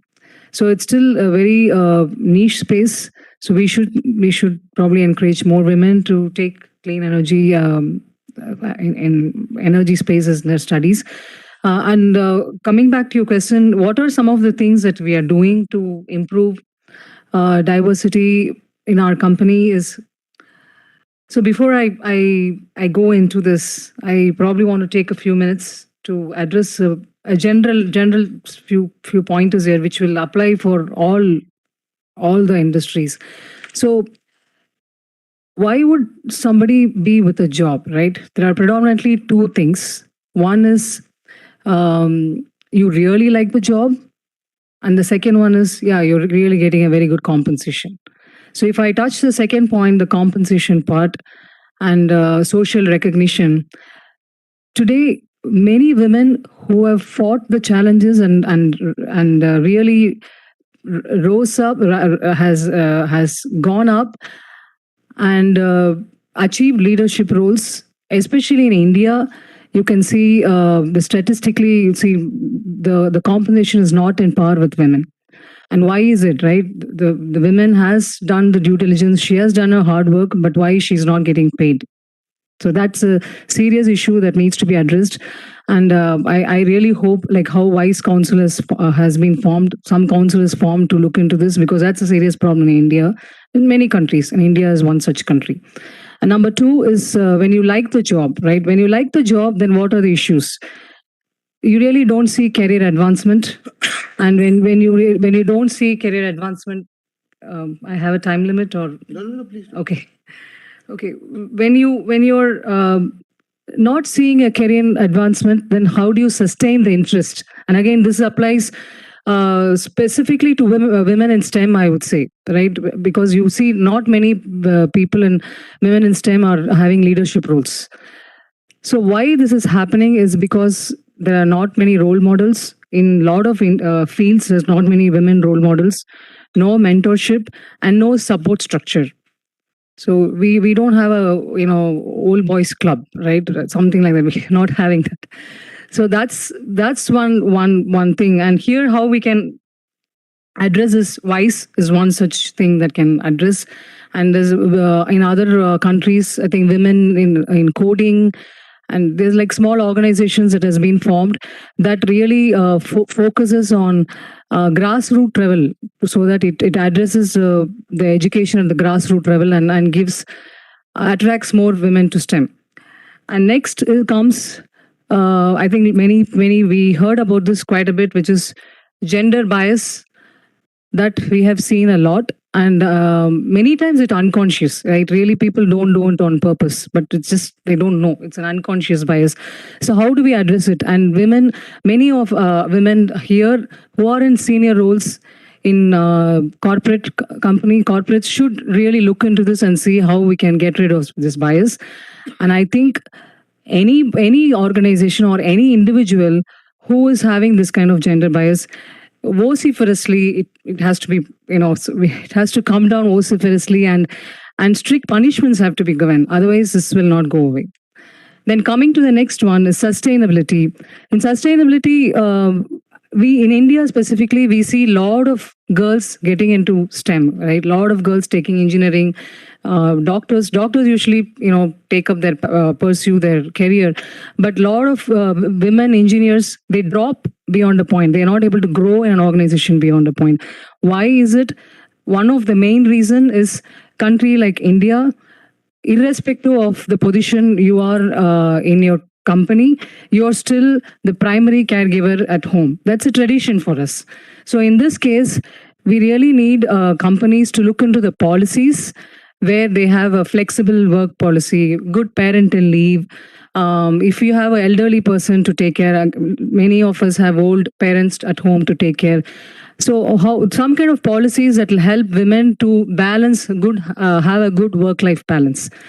Now, having said all this, like let's say we have achieved gender parity in compensation, we have put excellent mentorship and role models, and we have taken care of policies, and we have done all this, right? Then what happens next? So here is where I also want to talk about countries like Iceland. What has happened, right? Data shows that countries like Iceland is one such country who has achieved gender parity in all the issues that we talked about. Women are very happy. They're equal. They're considered equal. But still, their STEM is not high. The percentage of women in STEM is not high. Why? Why is it? I think here we should very humbly look into what could be the reason here. So here is probably some research says that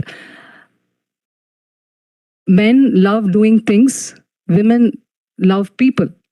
So maybe here not all women are up for STEM, right?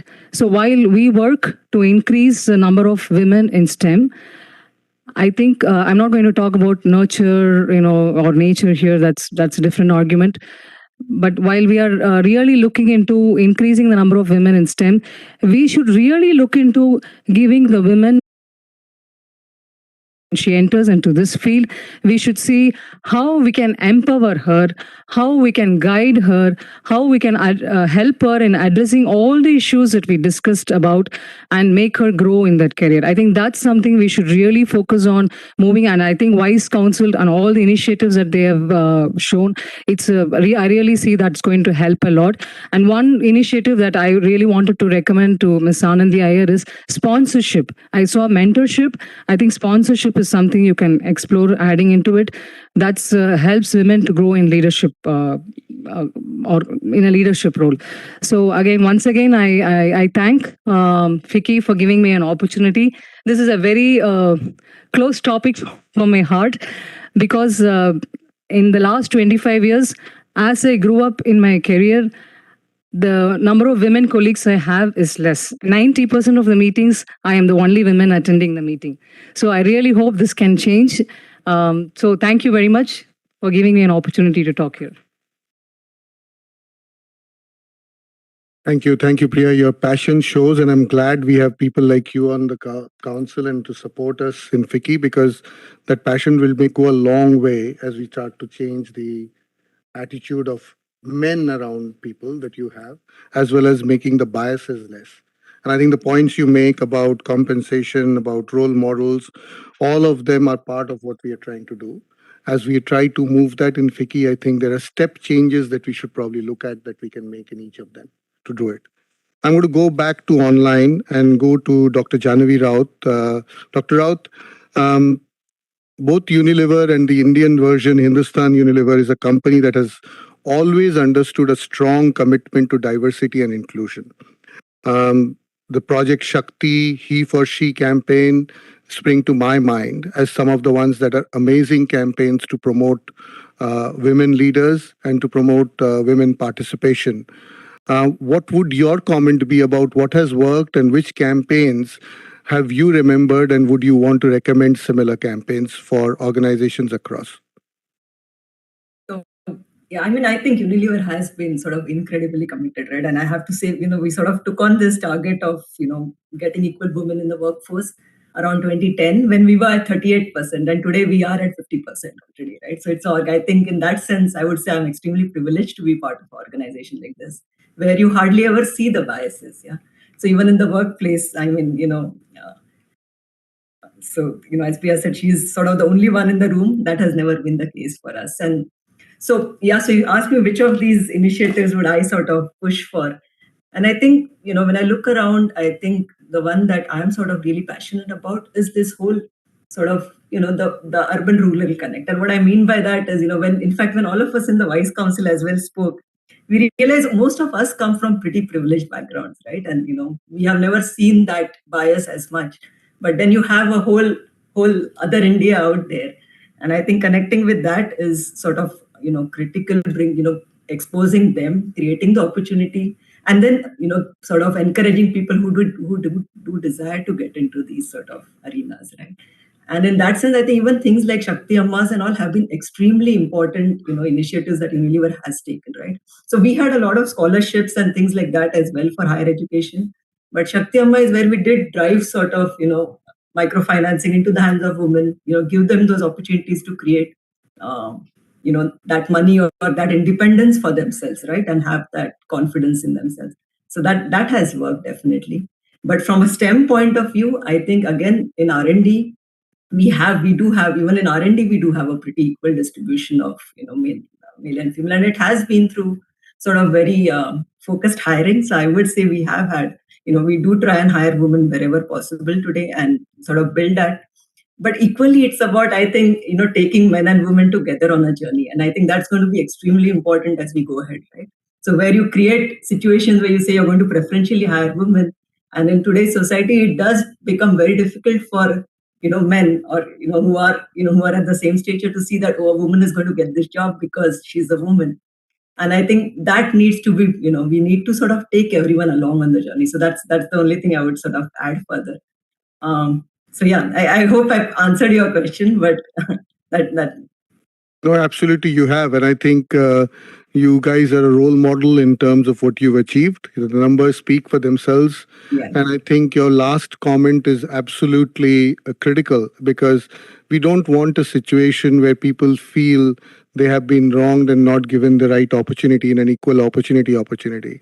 And I think the opportunity lies for us to create an environment which enables people to be able to compete equal, which is the biases to be taken away, the compensation that we talked about, the opportunities, the role models. So there are more people participating and more people are on equal opportunity getting the job. And you don't have to do so and so fold a quota system that we know what wrongs they can happen. So thank you, Dr. Raath, for doing this.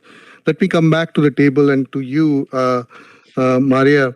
As the country manager and as architecture traditionally has been a very male-dominated area, But recently have women begun to achieve wider recognition, including the 5 Pritzker Prize winners since the 2000. What, according to you, has been the change, or what kind of change would you like to see, having worked in India and China, where probably the biases are even higher, and because of probably lack of usage of tech in the area?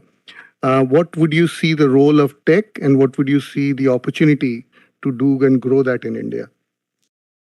Good afternoon, everyone. I'm really privileged to be in this panel and in this forum, part of this.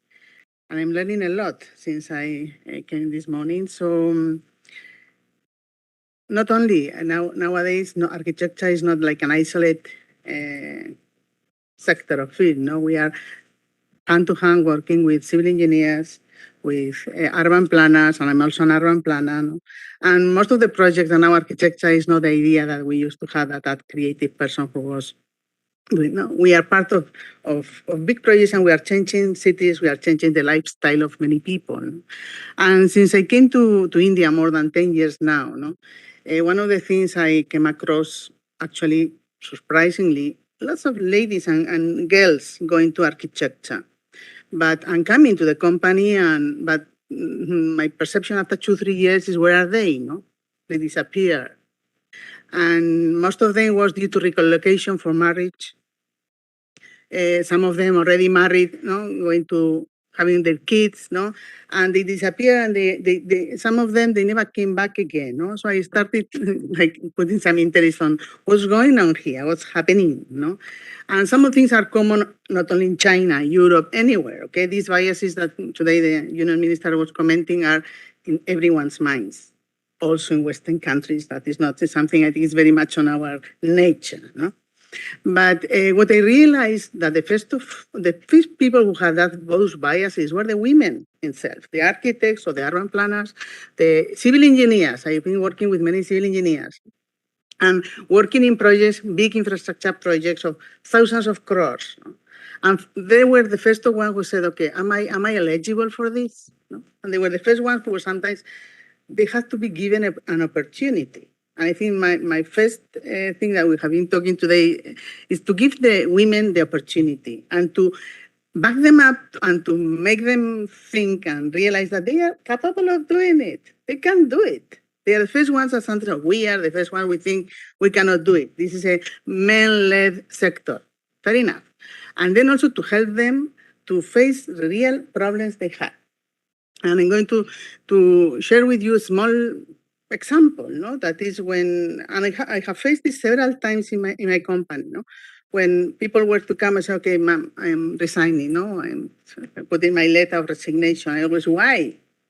What's wrong? What happens, no? You know, I've gone to school and the teacher has said that my child needs me, needs more time from me. So how am I going to lose this talent, this person who is such a good civil engineer, who is working in such, why am I going to lose her? What do you need to be close to your child and deliver? And they share. No? Okay, you know, I don't have enough internet package in my house to download the documents. I don't have this computer. And they so I developed, as Priya was sharing, no, I started developing some employment schemes, being very close to them, when sometimes even the financial package is important and they take it, but not sometimes as much as men do. And they were much more open to say, okay, internet package, I don't know how many GBs, pay from the company. What do you need? I need this workspace that I don't have a table, my children are around me, I don't have a space in my, whatever. Okay, free, this amount, a lump sum for furniture in the house. I'm talking about 7 to 8 years ago, okay? What do you need? Specific things. What happened when the pandemic came? I had already a workforce working from home. So when the pandemic came, I didn't notice any difference. I had my male and some female engineers working in office and working on site in the project, but they already had some even people relocated to Dubai because her husband was relocated there and still working and delivering projects in India. And what I have learned is when you give women the opportunity, and also when you give them the specific needs, whatever they need, sometimes they don't need that much. I agree that salary has to be equally shared, no doubt, no? But that flexibility, and when I had to choose my partner, and I told her why I had selected her, and said, why me? Because you replied to my emails at 3 a.m. in the morning. And she said, why? I don't know. She started justifying, said, no, that's good. Because I know that is when you are feeding your baby. And if you are capable of doing that, you are going to be my partner. And I'm going to help you to fill these years of gap when you are, you have to take care of your children. And maybe in 15 years, these children will move out, and then what? You're not going to have, you're going to develop your career with flexibility. And it's a lot of work, even for the HR. HR was very challenging me. Why are you doing these things? It's such a point. No, every person is a different, every person is a different situation. Every woman has a different challenges. Some people has a maid, some people doesn't have money to have a maid. Let's give her in a package some specific lump sum to be for a maid so that she can handle this. So there are small things, and when I was doing these changes in my HR policies, I had a colleague who was also, I think, respecting me because he had no other choice, no? And I was maybe, I think he was thinking I am a little bit mad. And then some years, he left the company. And I happened to met him in 3 weeks ago here in Idaho City. He called me, Mom, are you there? Okay, let's meet, no? And okay, we're just catching up, no? How's your dad? No, I knew that he lost his mom, and his dad was, he's living with me. And he said, and I was so happy to hear that. I said, I'm taking care of him. He's almost bedridden. And my happy hour in the morning is just to take care of my father. And I work hard, and he was telling, but I'm finishing things quick so that I can get quick back home and put him in bed. And I could not do it with my children, and now I want to do it with my father. Okay? So this is the kind of gender stereotypes also that we have to break. But first of all, we women, being able that we are capable, and also backing among us. I mean, we have to help. And sometimes I think we have that practical approach to things. That's why when we are in leadership positions, we can do a lot in our companies, no? Whatever these schemes are also given. But I think more than anything is to convince women that we are capable, okay? That we can do it and we can change it, no? And they will follow. When they say they, I mean men. No? Really grateful, Maria, for your comments on it. Obviously, the bias and the belief, as you talked about, stood out to me. I think somewhere along the line, we as people in the organization, as leaders, have to give that belief that you can. And that's probably the biggest opportunity for us. I mean, no story in India can ever finish without cricket or Bollywood. So I can't do Bollywood stories. My friend here will do. I can do a cricket story for you guys because this is another women colleague of ours in NASCOM, Debjani, who leads it, had once told me that she had a family of about 8 brothers, and she's the only girl there. And they, as youngsters, would play cricket, and she asked her father that, can I? It is considered a very slightly, now, no longer now. I mean, our girls win more than I think sometimes our men do. But she asked the question of her father, and her father said, do you think you can? If you think you can, you can. If you don't think you can, you can't. So I think that's the biggest opportunity for people and what we can encourage people to do. I'll go to my final panelist from here. Neeti, to you. You are quite a flag bearer for women in technology. Less than 20% CIOs in Fortune 500 companies are female, and female CIOs also have shorter tenures, but their male counterpart on average. But looking back at your own journey from GE Capital to now to Sterlite, what do you think is this? How do you think the situation today is better than what it was when you started? And what would be your advice to people and women in STEM who want to become CXO level positions in the organizations? Thanks, Jagdish. Good afternoon, all. To answer the first part of your question, how have things changed from maybe 20 years back to now? Things certainly have changed for women who are pursuing education and careers in STEM. I think, first of all, I would, say that the level of awareness there itself has tremendously increased. And, we have only the credit for that, of course, goes to technology itself. I think that awareness in the increase itself is not only for the individuals themselves with respect to what careers they're trying to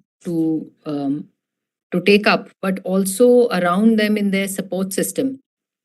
I'll be very honest, maybe before I started working when I was in college, at that point of time, there were very limited, choices in terms of when you wanted to pursue your education post school.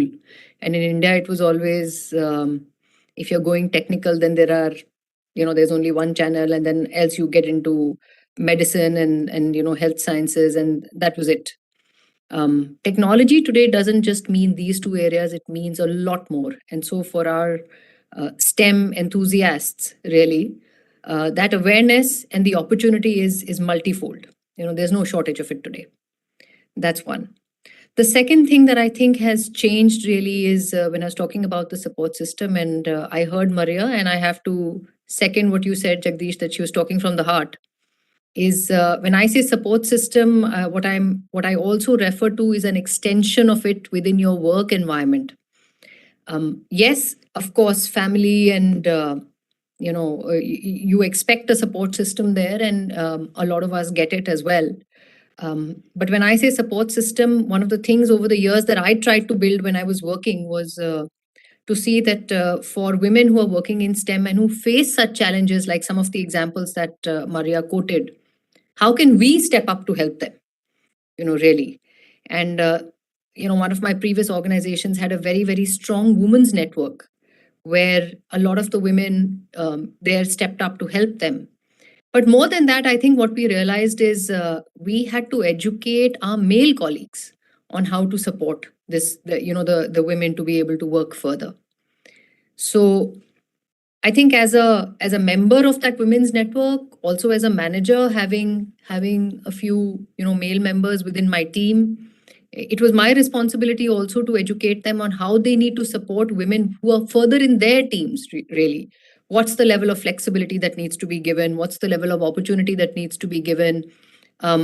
What's the level of, if I might say so, a little bit more push to be given to them as well to participate more and stretch themselves and push them to do that a little bit, where required. I have always been a very strong thinker around this, that we can't bridge this gap and break these biases by just thinking what more can we do for the women, but we have to do a lot more for with the men as well, because we have to make sure that they also are active supporters for this cause. Just moving on from there slightly, if I talk about the energy industry and some of my previous experiences, which was more in the BFSI sector. In the BFSI sector, you may have 40 to 50% women, in the workforce. You come into the energy sector and it's much lesser, much, much, much lesser. There were some numbers quoted there. I'm specifically more on the transmission side. We have about 10 to 11% diversity if I were to talk about gender diversity. So one of the challenges that we face is how do we really push it and promote it within the company itself? To me, diversity isn't just a gender issue, it's a business critical issue today. And we're talking about different areas: software services, manufacturing, mining, energy, power, utilities. In the utility sector itself today, right, if you talk about the people on the sites who are building the power infrastructure, From there, all the way up to the top, even if you were to talk about board members, women represent maybe 16 to 20%. Unfortunately, at the lower levels, at the site levels where the projects are on, it's even lower. And some of the reasons for that really are lack of access to opportunities due to safety, security concerns at project sites, misperceptions of women's capabilities in some of these tough on-field kind of roles. I think also insufficient human resource policies, where we're not mandating inclusion of women for a lot of such, on-site kind of roles, etc. And I really think that the policymakers, both at the government level, the corporate level, and support organizations level, can create gender-targeted policies to enable companies to advance towards gender parity and ensure that this, that across all sectors, we have a growth which is from a gender inclusivity standpoint. We kind of drive an equated growth. Some areas there's more, some areas it's really minuscule. So with that thought, I think there is a tremendous responsibility given to this council as well. There's an impact that this council is trying to create. Hopefully, we're able to create the right influences in the right circles to bring about that impact. Thank you, Niti, and I think you make some very important points. Very important points about again about biases, again about addressing those biases. You talked significantly about how some of the education for men needs to happen to be able to address it, but also about policies to support this. And I think no better person than to conclude this session of panel than my friend and colleague here from FICCI, Nirankar, who's been very actively driving some of the policy changes in every aspect in here. So for those who know Nirankar or don't know, Nirankar is the Deputy Secretary General for FICCI. He's in the Global Bed Member of UN and Global Fellow of UT Austin, and has been, as I said, I've had the fortune of being in the same campus as him in BIT Misra. So thank you, Nirankar. Off to you for the closing. Thank you, Jagdish, for inviting me for the concluding remarks. Let me start by congratulating Anandi. When we start talking about the women role in the Science and Technology Committee of FICCI, we thought that this is a very important subject, and the seed was born by the great chairman, Jagdish Mitra, and was supported by one of the best colleagues we had, FICCI, Iti Gupta, who worked tirelessly with Anandi and Jagdish to structure it. And what we did is to get the best talent from the government and the private sector both to be on this panel call. I'm very proud of it. So let me come back to some basic problem what India and the world facing. I request Chairman Vice and the Chairman Science and Technology Committee and your Greater 50 and FLO to kindly address on the FICCI platform these basic issue why it is not happening and make you aware why, and just give a deep thought. Let us go back to the definition of STEM. So STEM means science, technology, engineering, mathematics. The last word, mathematics, is very important. And why mathematics is important, I'll come a bit later. It's very, very important to see from the global point of view. If you see the data of Nobel laureates, we have 885 Nobel laureates so far since the Nobel laureates started giving. And out of which the science, engineering, medicine, they have only 58 women among the 885 Nobel Prize given. And out of 58 women, only 23 women belongs to science and engineering and medicine. And none from India, none from India. We have only one woman called Rita Lorossi from Italy, she's Indian born, but no connection with India. She got a Nobel Prize in chemistry. So I will pose a challenge to the country India, and especially the FICCI leaders. to start thinking, make a plan for 100 years, next 100 years. Don't make a plan for 1 or 2, 5 years. This is a very chronic problem and opportunity. Problems brings always opportunity for disruptors and to prove. And in your life, if you can do some disruptive step in addressing it, I think the future will be happy. So how do we address this problem in country India is as follows.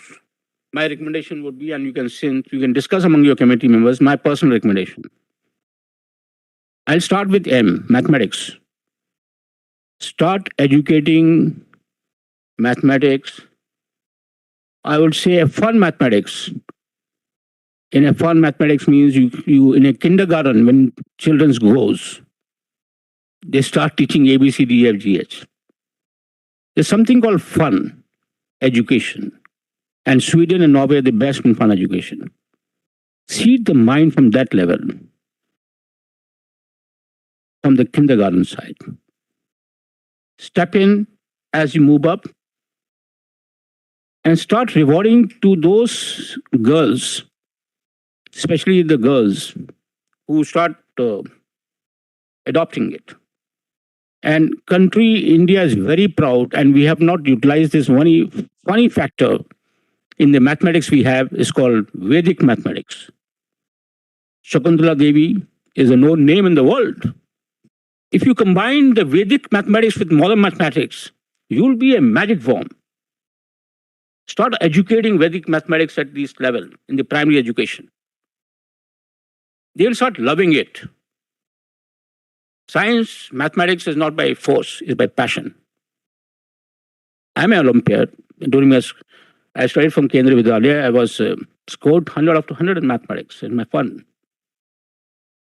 It's a fun you have to educate. As you see the film, you start enjoying something what you read.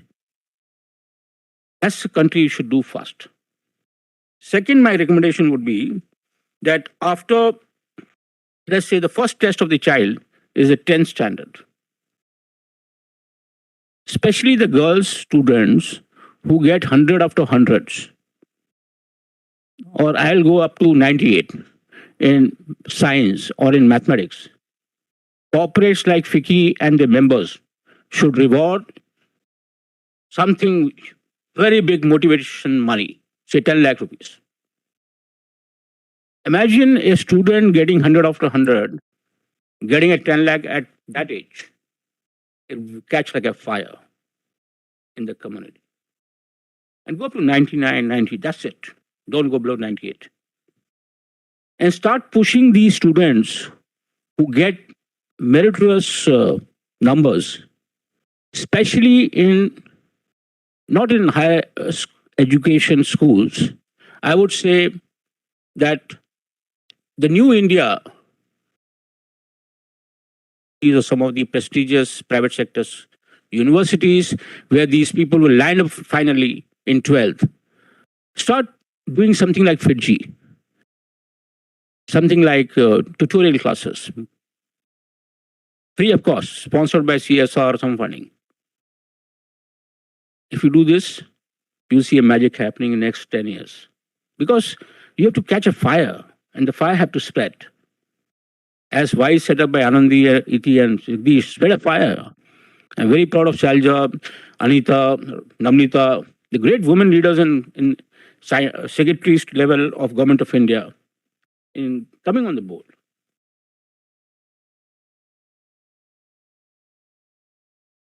I like to also urge FICCI, all the bodies, to start recommending government in allocating a Padma Shri award for women scientists. We have a Padma Shri award, but none of the women scientists get it. All some scientists from DRDO labs, they get it. Compulsory award for women scientists. I like to urge, and recent report of McKinsey, which my president, one of the best president FICCI has today, Sanjeev Mehta, is doing it, shows demonstratively that if women are in the mainstream, your productivity will go for 150%. Not my report, it's a McKinsey report. And they specifically mention about at the lower level, not the higher level, at the workforce level. I like to also recommend my colleagues to, if you see the STEM institution in India, none of these education institution in India figure out in forget top 10, top 50, top 100, top 200 also.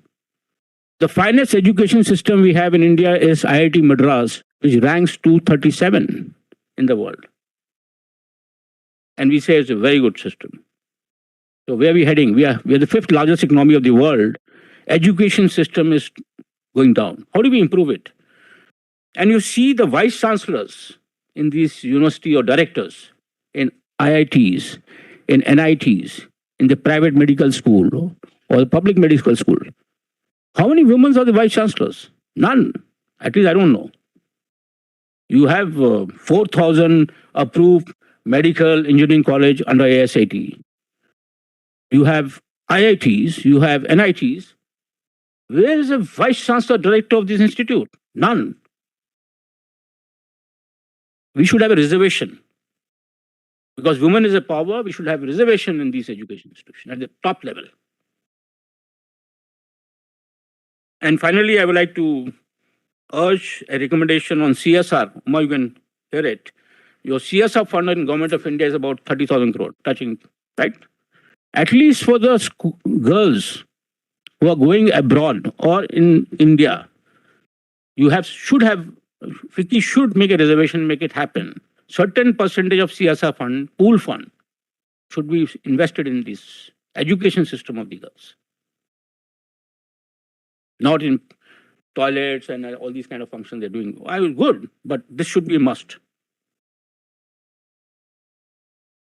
So, by the way, I think very proud of, I've covered all the points, proud of the Anandi, Sangeetha Reddy ji, FLO president. And by the way, FICCI last 10 years, president, if you see, we have 3 women's president in last 10 years. Nainal Kedwai ji, Josna Suri, Sangeetha Reddy.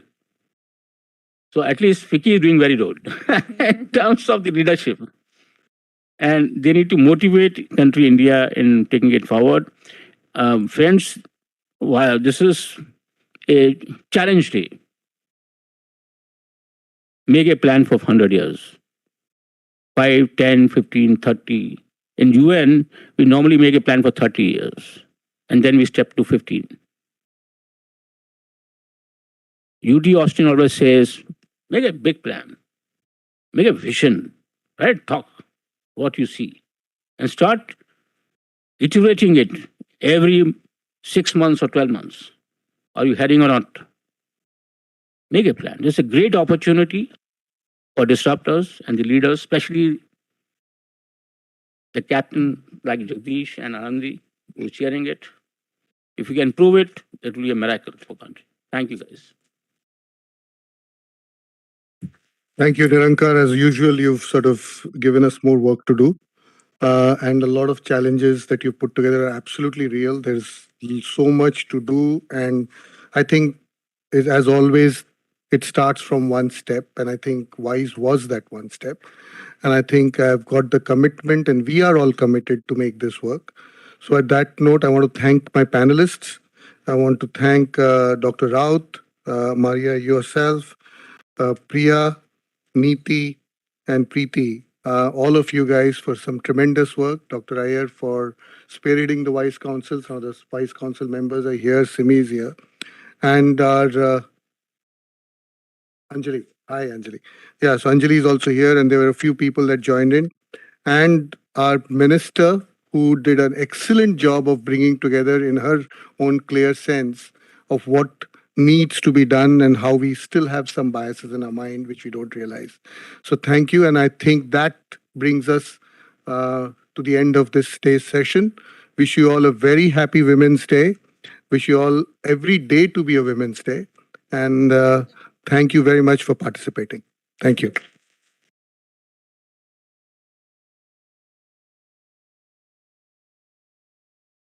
Thank you, everyone. And please join us for a cup of tea on the third floor.